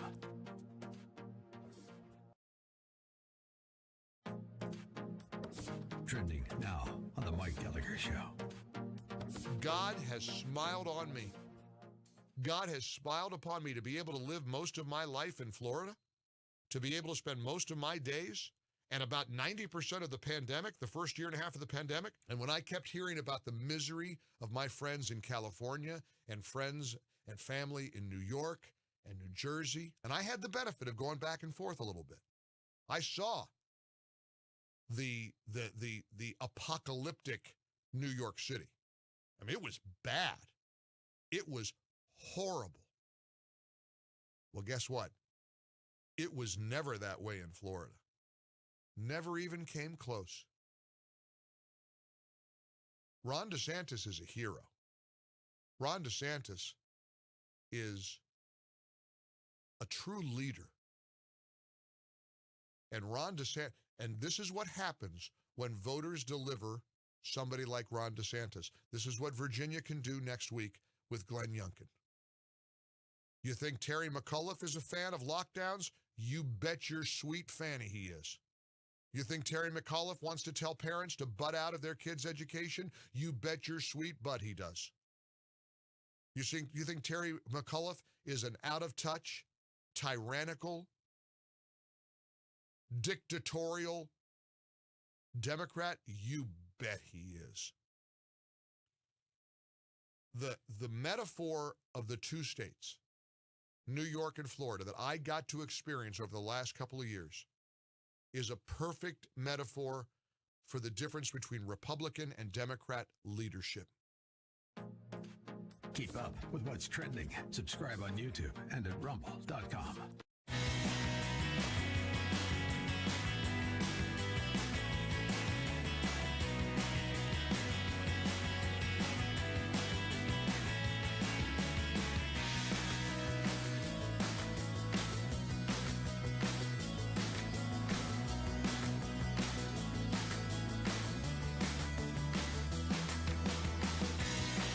Okay, everybody, welcome to the Dennis Prager Show. And I have as my guest Charles Love. He's Executive Director of Seeking Educational Excellence, host of the Charles Love Show, has a brand new book, Race Crazy, BLM 1619 and the Progressive Racism Movement. Charles Love, good to see you. Good to be on. Thank you. The only radio show I would probably dress up for. Well, not only that, you are the only guest I've ever had who's better dressed than me. Well, thank you. I wear a shirt and tie to the show. I did before there was ever video. And you're wearing that and a jacket. I actually appreciate it. I think that dressing up to appear on TV, for example, is appropriate. You're going to the public. You honor the world with how you dress. Anyway, don't start me on that because I know. It's not your subject. Where are you located, by the way? I am in New York City right now. Right now or in general? Well, in general, I moved here 6 weeks before COVID started. Remember me on the back of the bus? And you're like, why'd you move there from Chicago? Well, it's an equal trade. They're both cities run terribly. So it's a very funny move. That you would move to New York, though, a week before COVID shows that God has a sense of humor. It's a strange move. All right, my friend, you've written a courageous book here. Whenever I have a conservative black on the show, I ask a few personal questions, if I may. First, how many people in your family, parents, siblings, children, spouse, agree with you? Until you said spouse, I could have said zero. But very, very few. Maybe one. Well, thank God if there is one, it's your spouse. That's the most important. It is better to have your entire family differ with you and your spouse agree with you than your spouse disagree with you and everybody in your family agree with you. Because the marital relationship is key. So I'm happy for you about the spouse. So what does your family think? You've gone crazy. What do they think? No, that's the reason why I try to write and speak from a different perspective than even most black conservatives. I get asked often, do people attack you? I'm like, rarely. And it's because I talk about the culture and I don't talk about politics. So my mom is the best example. She laughs when I talk about her. She's 85 years old. So it's baked in. She's going to be a Democrat. She says those Republicans better. But when I ask her about issues, she sounds like a conservative, right? If I ask her about immigration, taxes, gay marriage, all that stuff, she sounds like a conservative, which is why I talk about the issues rather than what do you think about the conservative or the politician of the day. So most of them don't give me a hard time because I just say, okay, you say racism is an issue. We disagree about how much it is, but is it a solution? But Charles, you attack BLM straight on. Doesn't your family support Black Lives Matter? Not only does my family not support Black Lives Matter, but until George Floyd, very few blacks did. I talk about that. Have we all seen it? We as conservatives, they make fun of the white liberal with the Black Lives Matter signs in the window. And the hate has no home here, even though they're full of hate. But what they forget is that you never saw that stuff in the black community. In fact, I never saw a black person with a T-shirt or even say it until after George Floyd died. So before that, most of my friends thought it was some weird fringe group. They thought it was fronted by blacks, but it was really some hard left white organization because they're not really the left. Right? They have these few things that they agree with the left on, but most of them aren't that far left. So no, they don't have a problem with me attacking BLM. They don't like BLM. That's very interesting. So how do you explain Major League Baseball and the NFL and the NBA with putting Black Lives Matter on the court or on the field? Oh God, that's terrible. It's they're a separate class I look at, right? Because they're the extremely wealthy. They're looking at numbers. All they care about is I said before, they just want an attaboy. I don't think that they overnight believed that they were racist. That's what I have a problem with these corporations, these business people. They were doing what they were doing for years. And then all of a sudden, overnight, they just said, oh, I just have to beat myself. Oh, self-flagellation. Everything is so bad. I'm a horrible person. But they didn't think that last week because let's be honest, they don't think it now. What they're saying is the cultural mob is coming for everyone. I'm an old middle-aged white man, so I'm the main culprit. So if I say what they want and throw them a little something, they'll leave me alone. You really think somebody especially someone who didn't grow up rich, who got rich, became a CEO of a major Fortune 500 corporation, doesn't like capitalism? So all of a sudden they think the government should run everything? Of course they don't. They're doing it because it's the massive extreme level of virtue signaling. So they say things like, well, next week we're going to do this thing, have this training, add this thing to the corporation to focus on blacks. But they don't change anything. All Netflix did was put the BLM logo in the corner and say, we have to put some black movies and put a collection in there. But you think they mentored anyone? You think they donated to any organizations that are actually doing anything? No, which is why in my book, I have 2 points. I think you're wrong, and I explain why clearly. But then I also say, let's give you your argument. Let's assume you're right. What are they doing that's helping the solution and moving us forward? And no one can say anything that BLM, the 1619, the anti-racists are doing that actually helps. You think that most inner city blacks want a reduction in the number of police? No.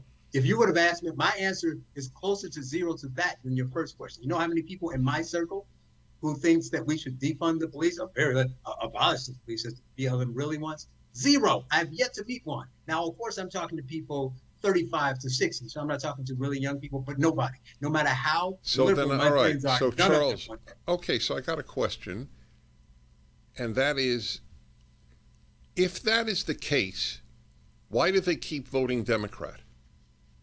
That's a good question. I get that question a lot. That's because they have a way, right or wrong, and you understand it because you've been doing it so long. Because, and this is where I beat up the Republicans, it's because they have been believing a narrative so long that it's metastasized.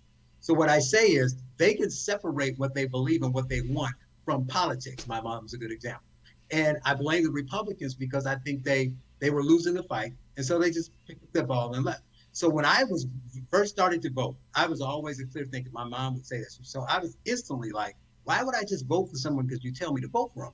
I need this 2 parties. I'm an American just like a white American. If they get a choice, I get a choice. I want to hear what both sides have to say. And then I turned, and there was no one there for 20 years.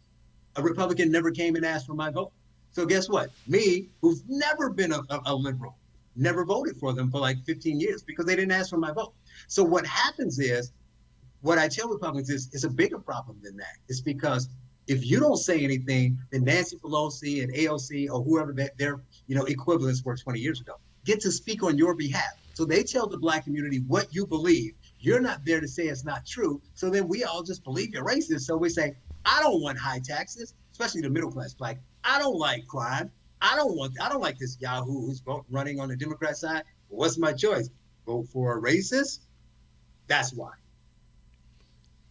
Yes, very effective answer. I will tell you a small story, and that is, I remember presidential campaign after presidential campaign, the NAACP would invite the Republican candidate for president to talk before the NAACP. Almost everyone refused to. They said it wasn't worth their time because the NAACP will just be Democrat and liberal anyway. And I thought I would pay serious money from the Prager family bank account to speak to the NAACP. It was a total puzzle to me that Republicans did not do that.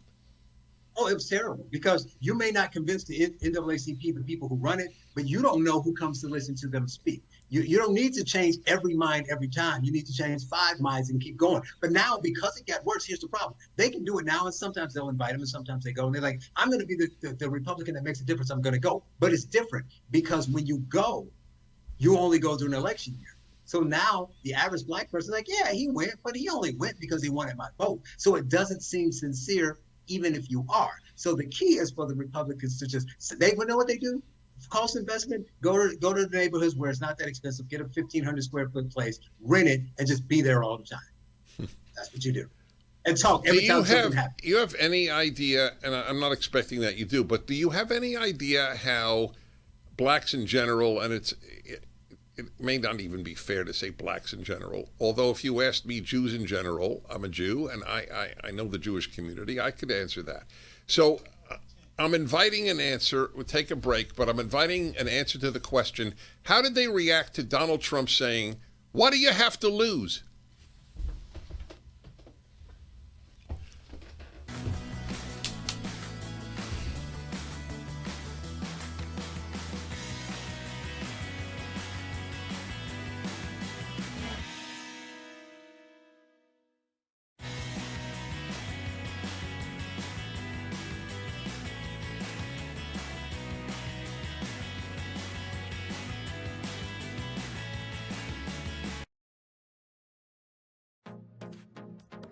Trending now on The Mike Gallagher Show. God has smiled on me. God has smiled upon me to be able to live most of my life in Florida, to be able to spend most of my days and about 90% of the pandemic, the first year and a half of the pandemic. And when I kept hearing about the misery of my friends in California and friends and family in New York and New Jersey, and I had the benefit of going back and forth a little bit. I saw the apocalyptic New York City. I mean, it was bad. It was horrible. Well, guess what? It was never that way in Florida. Never even came close. Ron DeSantis is a hero. Ron DeSantis is a true leader. And Ron DeSantis, and this is what happens when voters deliver somebody like Ron DeSantis. This is what Virginia can do next week with Glenn Youngkin. You think Terry McAuliffe is a fan of lockdowns? You bet your sweet fanny he is. You think Terry McAuliffe wants to tell parents to butt out of their kids' education? You bet your sweet butt he does. You think Terry McAuliffe is an out-of-touch, tyrannical, dictatorial Democrat? You bet he is.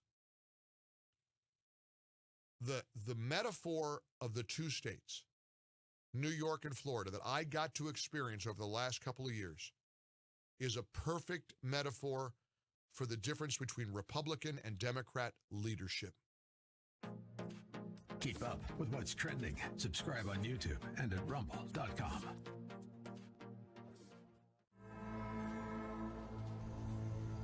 You called your son, and you personally promised him you would be here. Lucas, I don't know how to help you. Your daddy loves you, you gotta know it, pal. Prayer is a powerful thing, Ethan. It really does work, if you believe. Look for Salem Now in the App Store or go to salemnow.com. This is why we're fighting for the soul of America. You should be able to share ideas without fear of being fired from your job or shouted down. You are not to be heard. This is one of the few things we have no precedent for in the United States. You have the right to remain silent. Look for Salem Now in the App Store or go to salemnow.com.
A reminder, my friends, you could save $800, and I checked this out because it sounded too good. $800 a family per year by switching to Pure Talk and leaving Verizon, AT&T, or T-Mobile. All you do is save money. So I thought, $30 a month for unlimited text, unlimited talk, 6 gigabytes of data. It sounds too good to be true. So I actually signed up, and it's true. And you can get a phone, by the way, like iPhone 12 or any Android for a great price as well. But you can keep your phone and keep your number. All you do is from your cell phone, dial pound 250, pound 250, say Dennis Prager. And by the way, get half off the first month in addition to all of the other savings. Pound 250 and say Dennis Prager, Pure Talk. It's a terrific company for saving money on your cell phone bill. I have a man I'm delighted to welcome to the show, Charles Love, and his book has just come out, Race Crazy, BLM 1619 and the Progressive Racism Movement. So I'm going to get back to your comment about Republicans not making an effort to get the black vote, and your comment about taking an apartment or house in a black community, I think is brilliant. I'm going to get back to that, but I wanted to know, to the extent that you could speak about blacks in general, how did they react? And you may not know, and I would be fine, but how do you think they reacted to Donald Trump's statement? He did make overtures to the black community, and I thought his argument was unassailable. The Democrats are ruining your lives. Why do you have to lose voting for me or the Republican Party? How did they react? Well, I mean, yes, he did make overtures and he got votes. I mean, even after the 4 years was better, it's the 4 years of attacks of being racist, he still got more votes in every minority community, which is fascinating, which proves that people don't really listen to that stuff. And if people have been doing this for years, it would have worked. I think people liked it, but it was kind of different reactions. You had some that said, well, he's right, and maybe I'll consider it. Some that said, kind of like, I'm not saying he's not right, but, he hasn't been a politician enough, long enough, and I don't have a record to see. So I don't know if he means it or if he's just saying it.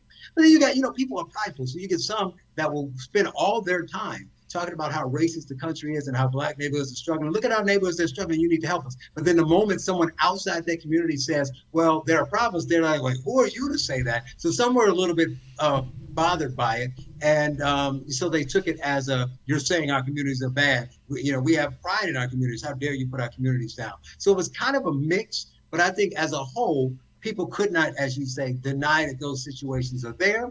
And it's just a matter of whether they wanted to admit that he's right about how it ended up that way. That was a terrifically honest answer. I really appreciated it. On this issue, it's so incredible the charges of all whites are racist, or that that words trigger trauma in a black, like if you say you're colorblind, every university now states colorblind is racist. As truly Orwellian an idea as I've ever heard. The whole point of the human endeavor is to judge people by their personality, character, values, behavior, not their color. So, again, does this rhetoric is it really believed by many blacks? All whites are racist? To be colorblind is to be racist, etc.? I don't know one. Here's the problem. And I will add the cherry to the top of what you're saying. It's bad enough and it's condescending. But what's worse is who's pushing it, right? It's not like you outside of the extremes who are making money, and all the kindies and such. But it's not like there's a bunch of black people pushing into schools to say this stuff. These are all white liberals who are projecting, who's saying, because I'm empathetic, I'm going to speak for the black person because they don't have the microphone, or they're not smart enough, or they don't have the wonderful whiteness that I have. So because I have this privilege and I need to do the proper things with it, like Spider-Man, with great power comes great responsibility. So I, on behalf of the weak, fledgling black person, am going to speak for them. So that's what makes it even worse. But the reason it works and it resonates is, one, I don't think it does. It's so loud that we all hear it and we fight against it, but the average person in general is not listening to it. The average black person is not. But the other factor is, I got to tell you, I told somebody else, I talked to one of my friends, and they kind of laugh because they can see it. So a lot of blacks sit here in this situation where they're like, No, I don't think all whites are racist. That's absolutely silly.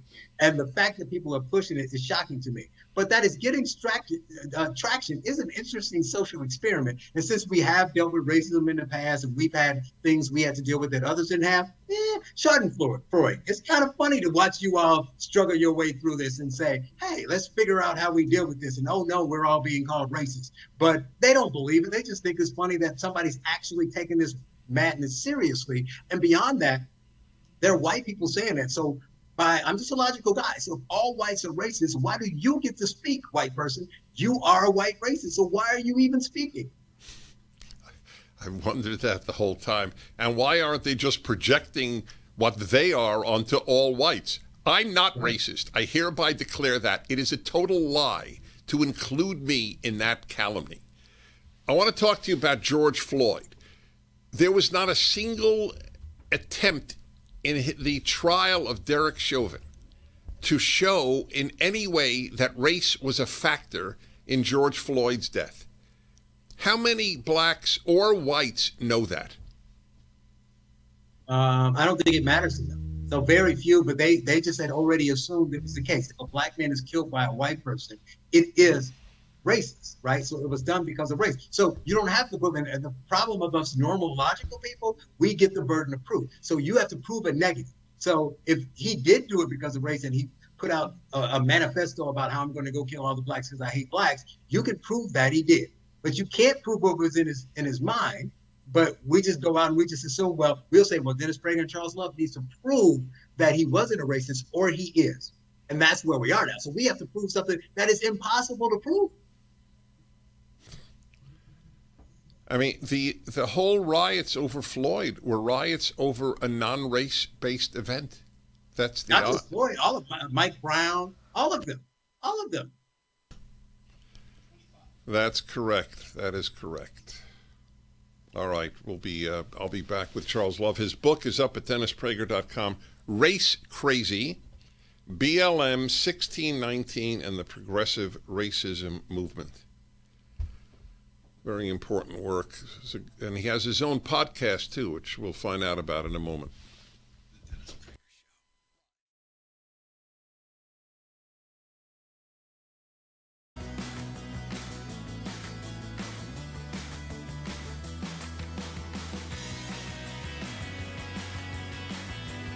Streaming on Salem Now. Tesla was a genius. His most amazing discoveries thought to be written in a lost journal. Now, in the right hands, it could revolutionize the 21st century. You can stop an earthquake. Doesn't that mean you could start one too? That's why that notebook should never fall into the wrong hands. Shall we stop this thing? Save the universe!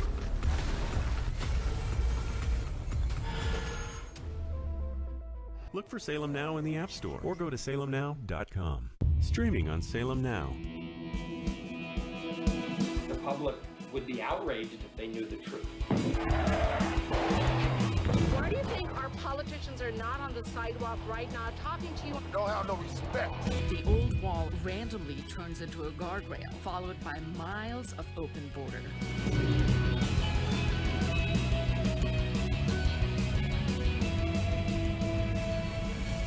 Human trafficking. That journey is extremely dangerous. The 7-year-old girl died in the desert. From the country of India. A great pillar of the community was killed by a man who had been deported at least twice. This little urn contains the ashes of my son. His dreams cut short forever. We're so worried about other countries' problems, and we don't even focus on our own. Look for Salem Now in the App Store or go to salemnow.com. Streaming on Salem Now. There's about 57 Muslim states in the world. There's one Jewish state. The massive ingathering of Jews in the last 150 years back to the land is absolutely unprecedented. They say that there's no greater sign of redemption coming than the Jewish people returning to the hills of Judea. As a Christian, I've always supported Israel's claim to the Holy Land. To me, the Palestinians were just getting in the way of God's plan. 300,000 Palestinians are unemployed.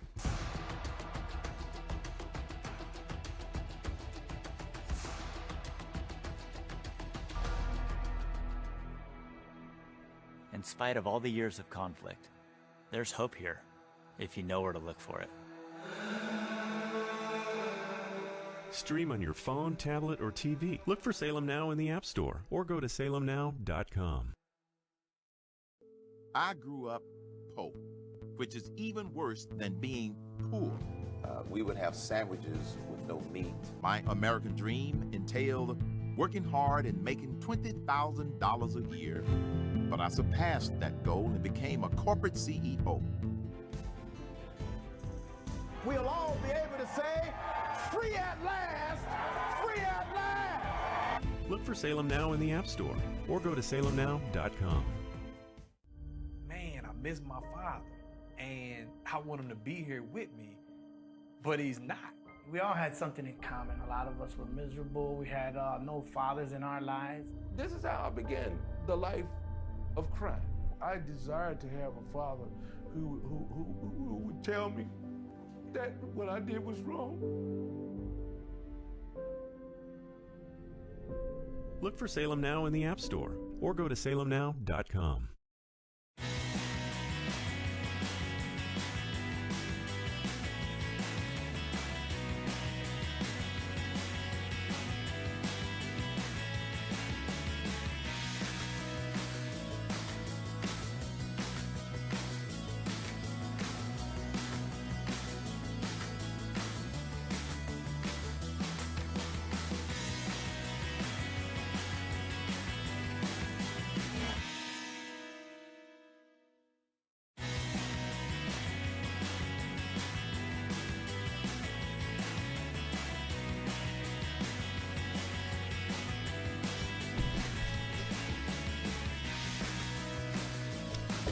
Hey, everybody, I'm Dennis Prager. Charles Love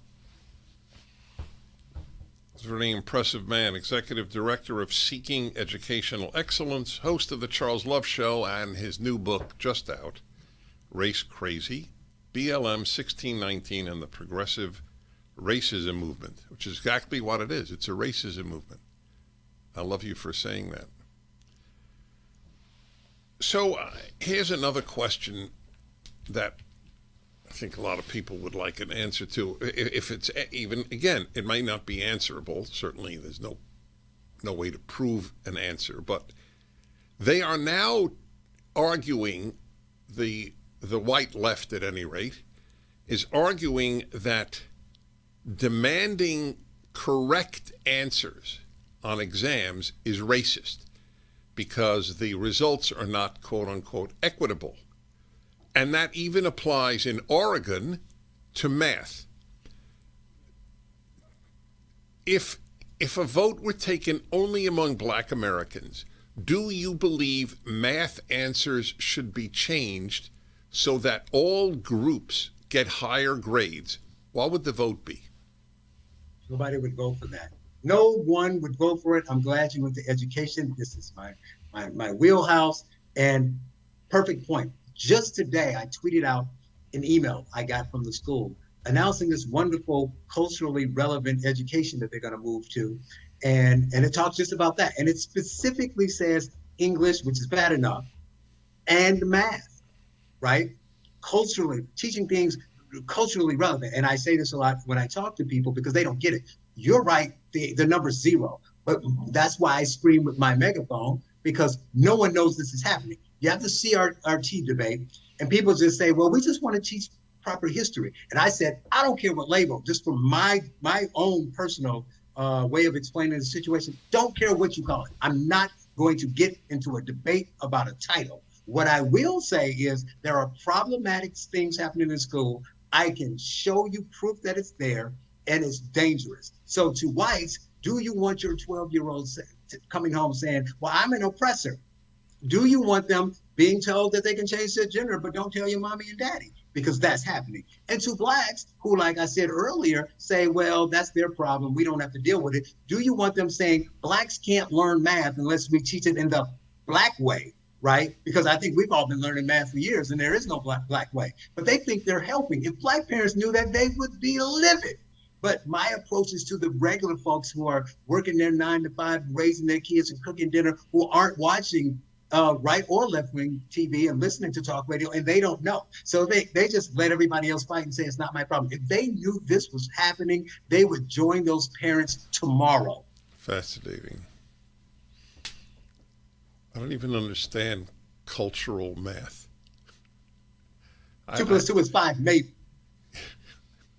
Well, you hear what they say about English, though? What they say, now that one I still don't agree with it, but at least they can try to tap dance to that. Math, you just look like a fool. But what they'll say is, we keep teaching these old black men. You reported before how like Northwestern, University of Chicago, you want to get a PhD in English, you don't have to teach Shakespeare, or you can get a bachelor's degree at this school and you don't have to learn it. And they'll say, well, too many old dead white men, why can't you teach black literature, and black authors? Now, to that, you can say, well, technically, black authors might be really good, so there's no problem with that. But it's like trying to erase religion. Even secular writers, especially if you talk about the classics, base their writings on religion, on the Bible. So why would you not want to teach the source document? So I can teach Toni Morrison, but I can't teach Shakespeare and Homer. But what do you think? Who do you think she read? Who do you think Langston Hughes read?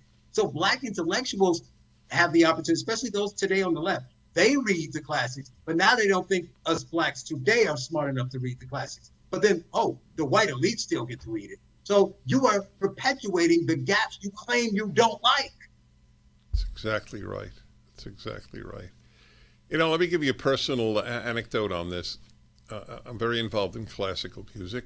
I conduct orchestras periodically, and it's been a love of mine since high school. So I have never had any problem in acknowledging, even post-Holocaust, that overwhelmingly the greatest composers were Germans. So what? Am I supposed to object? And by the way, the New York Times did object. They listed the 10 greatest composers, and they dropped some of the greatest because they said they didn't want too many Austrians and Germans on the list. So they didn't give you a list of the 10 greatest composers. They gave you a diversity list so that it wasn't overwhelmingly Germanic. But the whole point of your point on Shakespeare is we don't read Shakespeare because he's white. We don't listen to Beethoven because he's white. We read Shakespeare and listen to Beethoven because they're great. And if every great one was an Albanian, I don't give a damn. Greatness. No, that's true. That's the way it should be. I use an example because I think you have to tell stories like you and paint a picture. So I say, I like food. So you go to a restaurant, you get this dish that's phenomenal. The guy cooks it, he gives you the recipe. It's your go-to dish. You cook it for all your special occasions. Exactly. Hold on there, Charles. I got to take a break, and this is great stuff. Back with Charles Love in a moment. Nerve Renew is one of the only products I have asked. What was that, Sean? Nerve Renew is one of the only products I've asked to advertise on the show because of the excellent impact it's had on my neuromas. In other words, the tingling and numbness that happens in your feet or your hands. Go to trynerverenew.com if that's what you have. 2 weeks free trial, 1 year money back guarantee. Trynerverenew.com.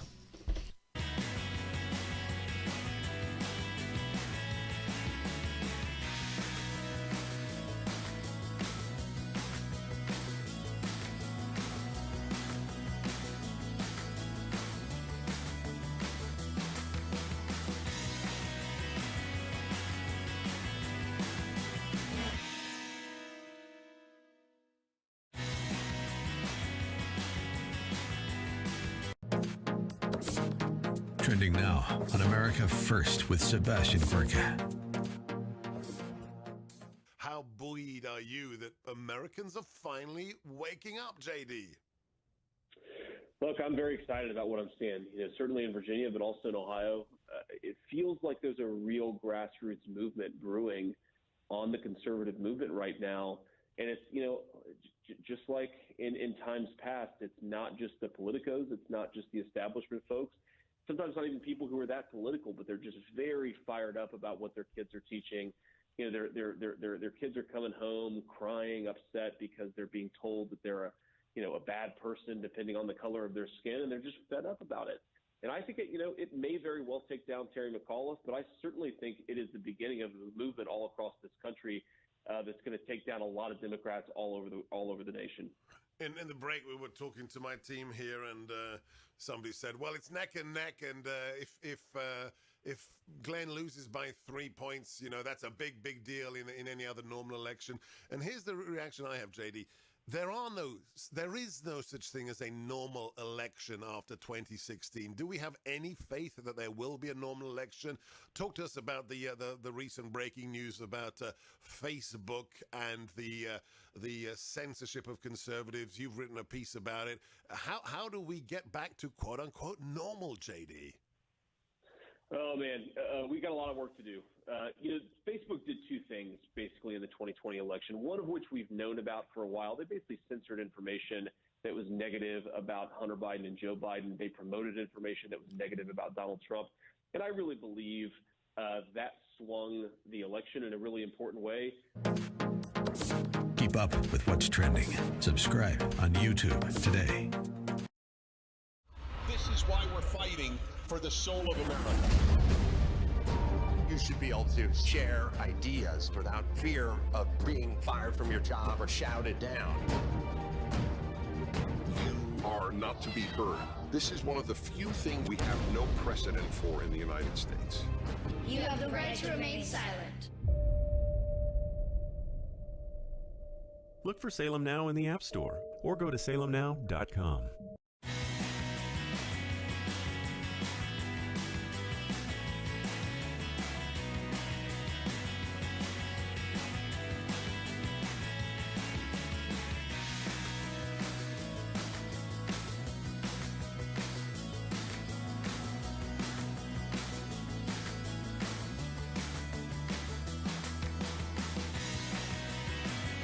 Buddy, speaking with Charles Love, has his own show, executive director, Seeking Educational Excellence, and his new book, Race Crazy.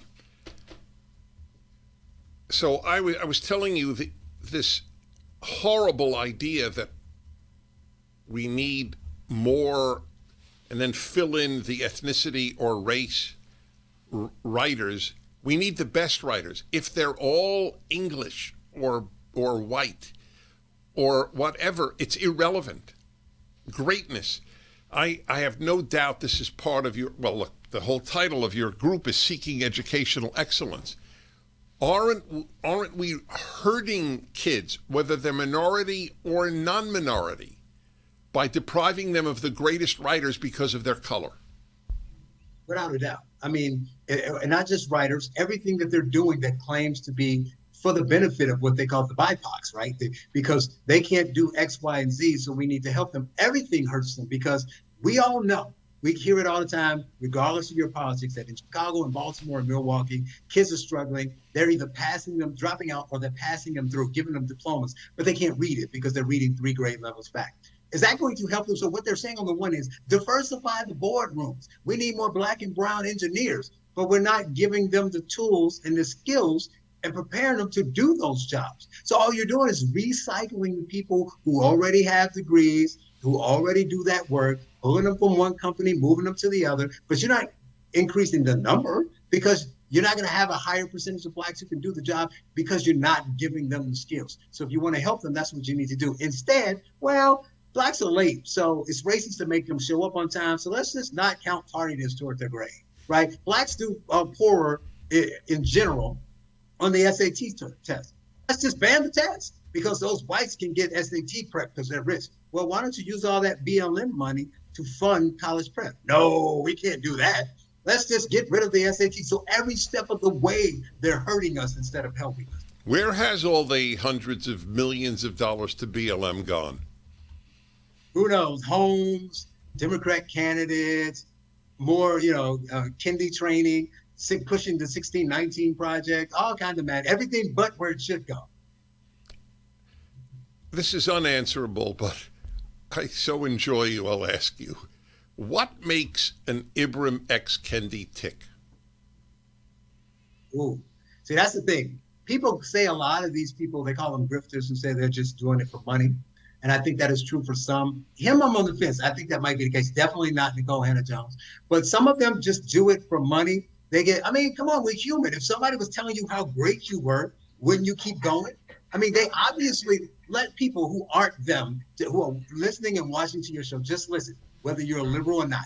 If somebody is getting paid and getting fame for saying the things that they're saying, why would they stop doing it? Even if they believe it or not, even if they don't believe it, why wouldn't they do it?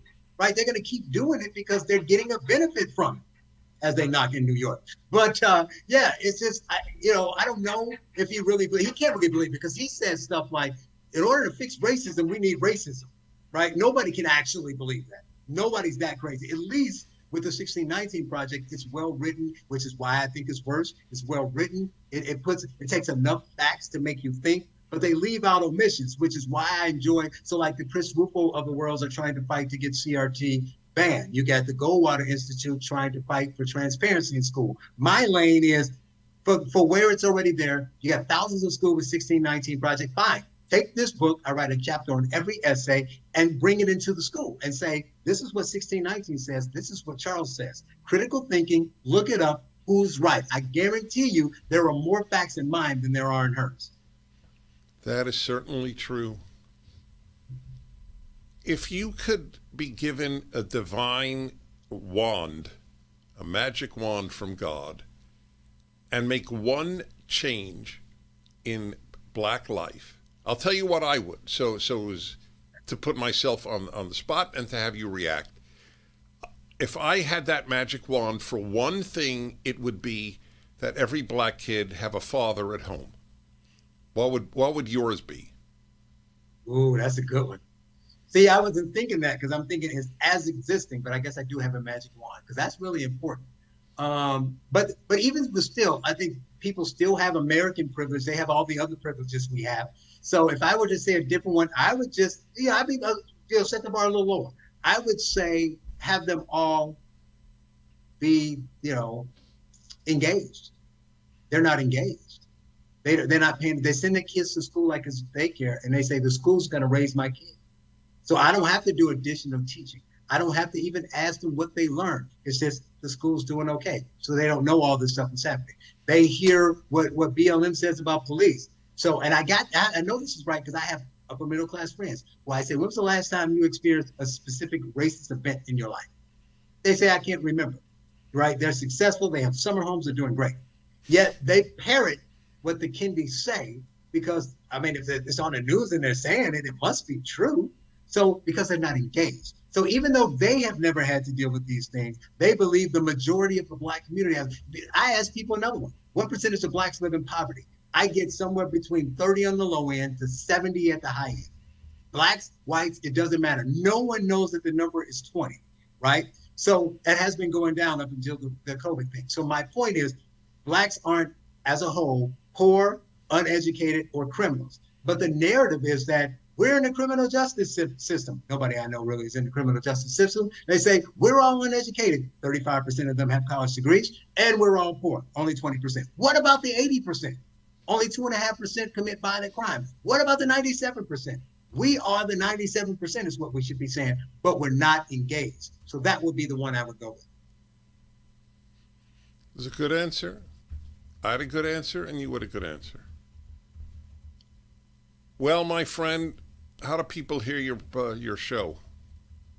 Well, my radio show, I'm kind of busy. So the Charles Love Show is on AM 560, The Answer in Chicago. It airs at 11 a.m. Central on Sundays. My podcast, Cut the Bull, you can just stream it or you can download it on your app and listen to it or watch it on YouTube. We had Eric Metaxas. We're going to have Dennis Prager.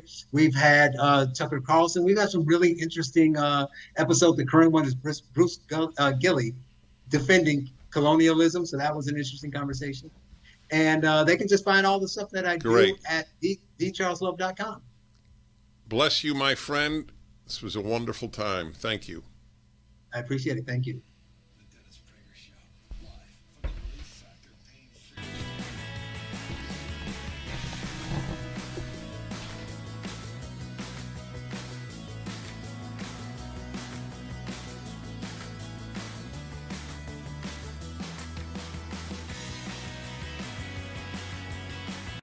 Streaming on Salem Now. I grew up poor, which is even worse than being poor. Our lunch consisted of whatever my mother could scrape together from the dinner the night before. We would have sandwiches with no meat. My American dream entailed working hard and making $20,000 a year. But I surpassed that goal and became a corporate CEO. Put in an economic growth plan called 999. We'll all be able to say, free at last, free at last.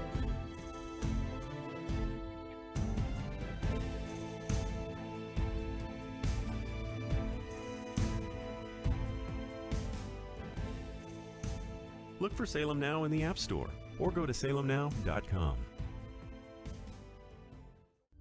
Man, I miss my father, and I want him to be here with me, but he's not. We all had something in common. A lot of us were miserable. We had no fathers in our lives. This is how I began the life of crime. I desired to have a father who would tell me that what I did was wrong. Look for Salem Now in the App Store or go to salemnow.com.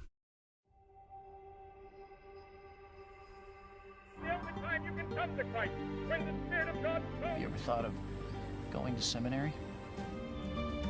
Billy Graham. Gloria a Dios, hermano. ¿Quién está listo para ser transformado por el poder de su palabra?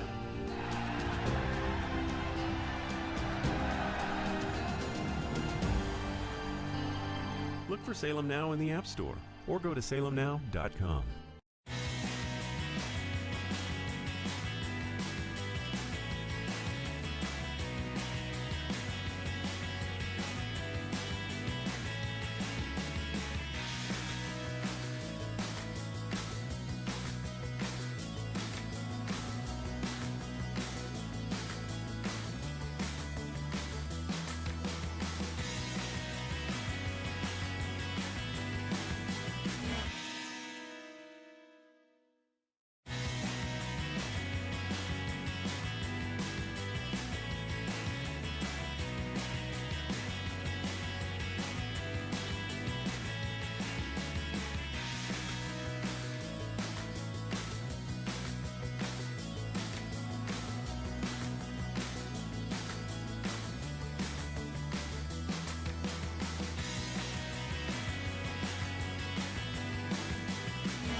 It's Jason.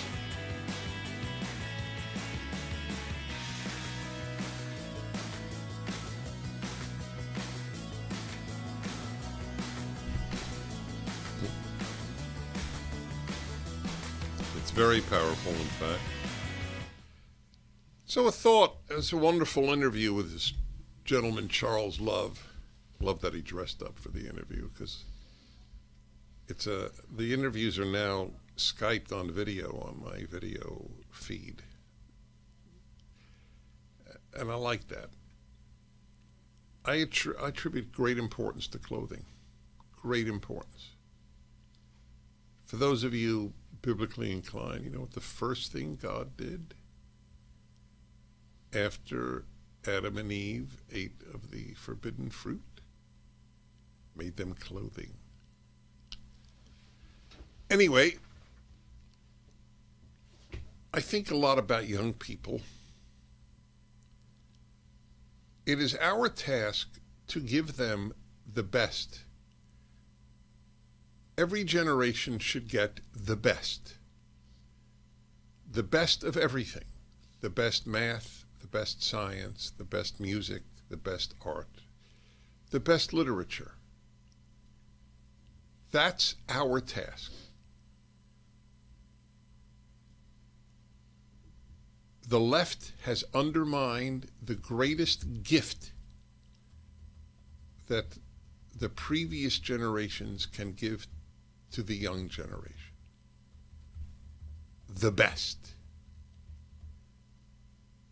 There is no best. There's only color of producer of the music, the art, the dance, the science. Isn't that amazing? I think boredom plays a role again. People are bored. Oh, what? Shakespeare again? Let's find something else. But then you've deprived kids of the best playwright who ever lived. Why would you do that? It's no favor to young people. That's our task. Every generation has the task of transmitting the best to the next generation.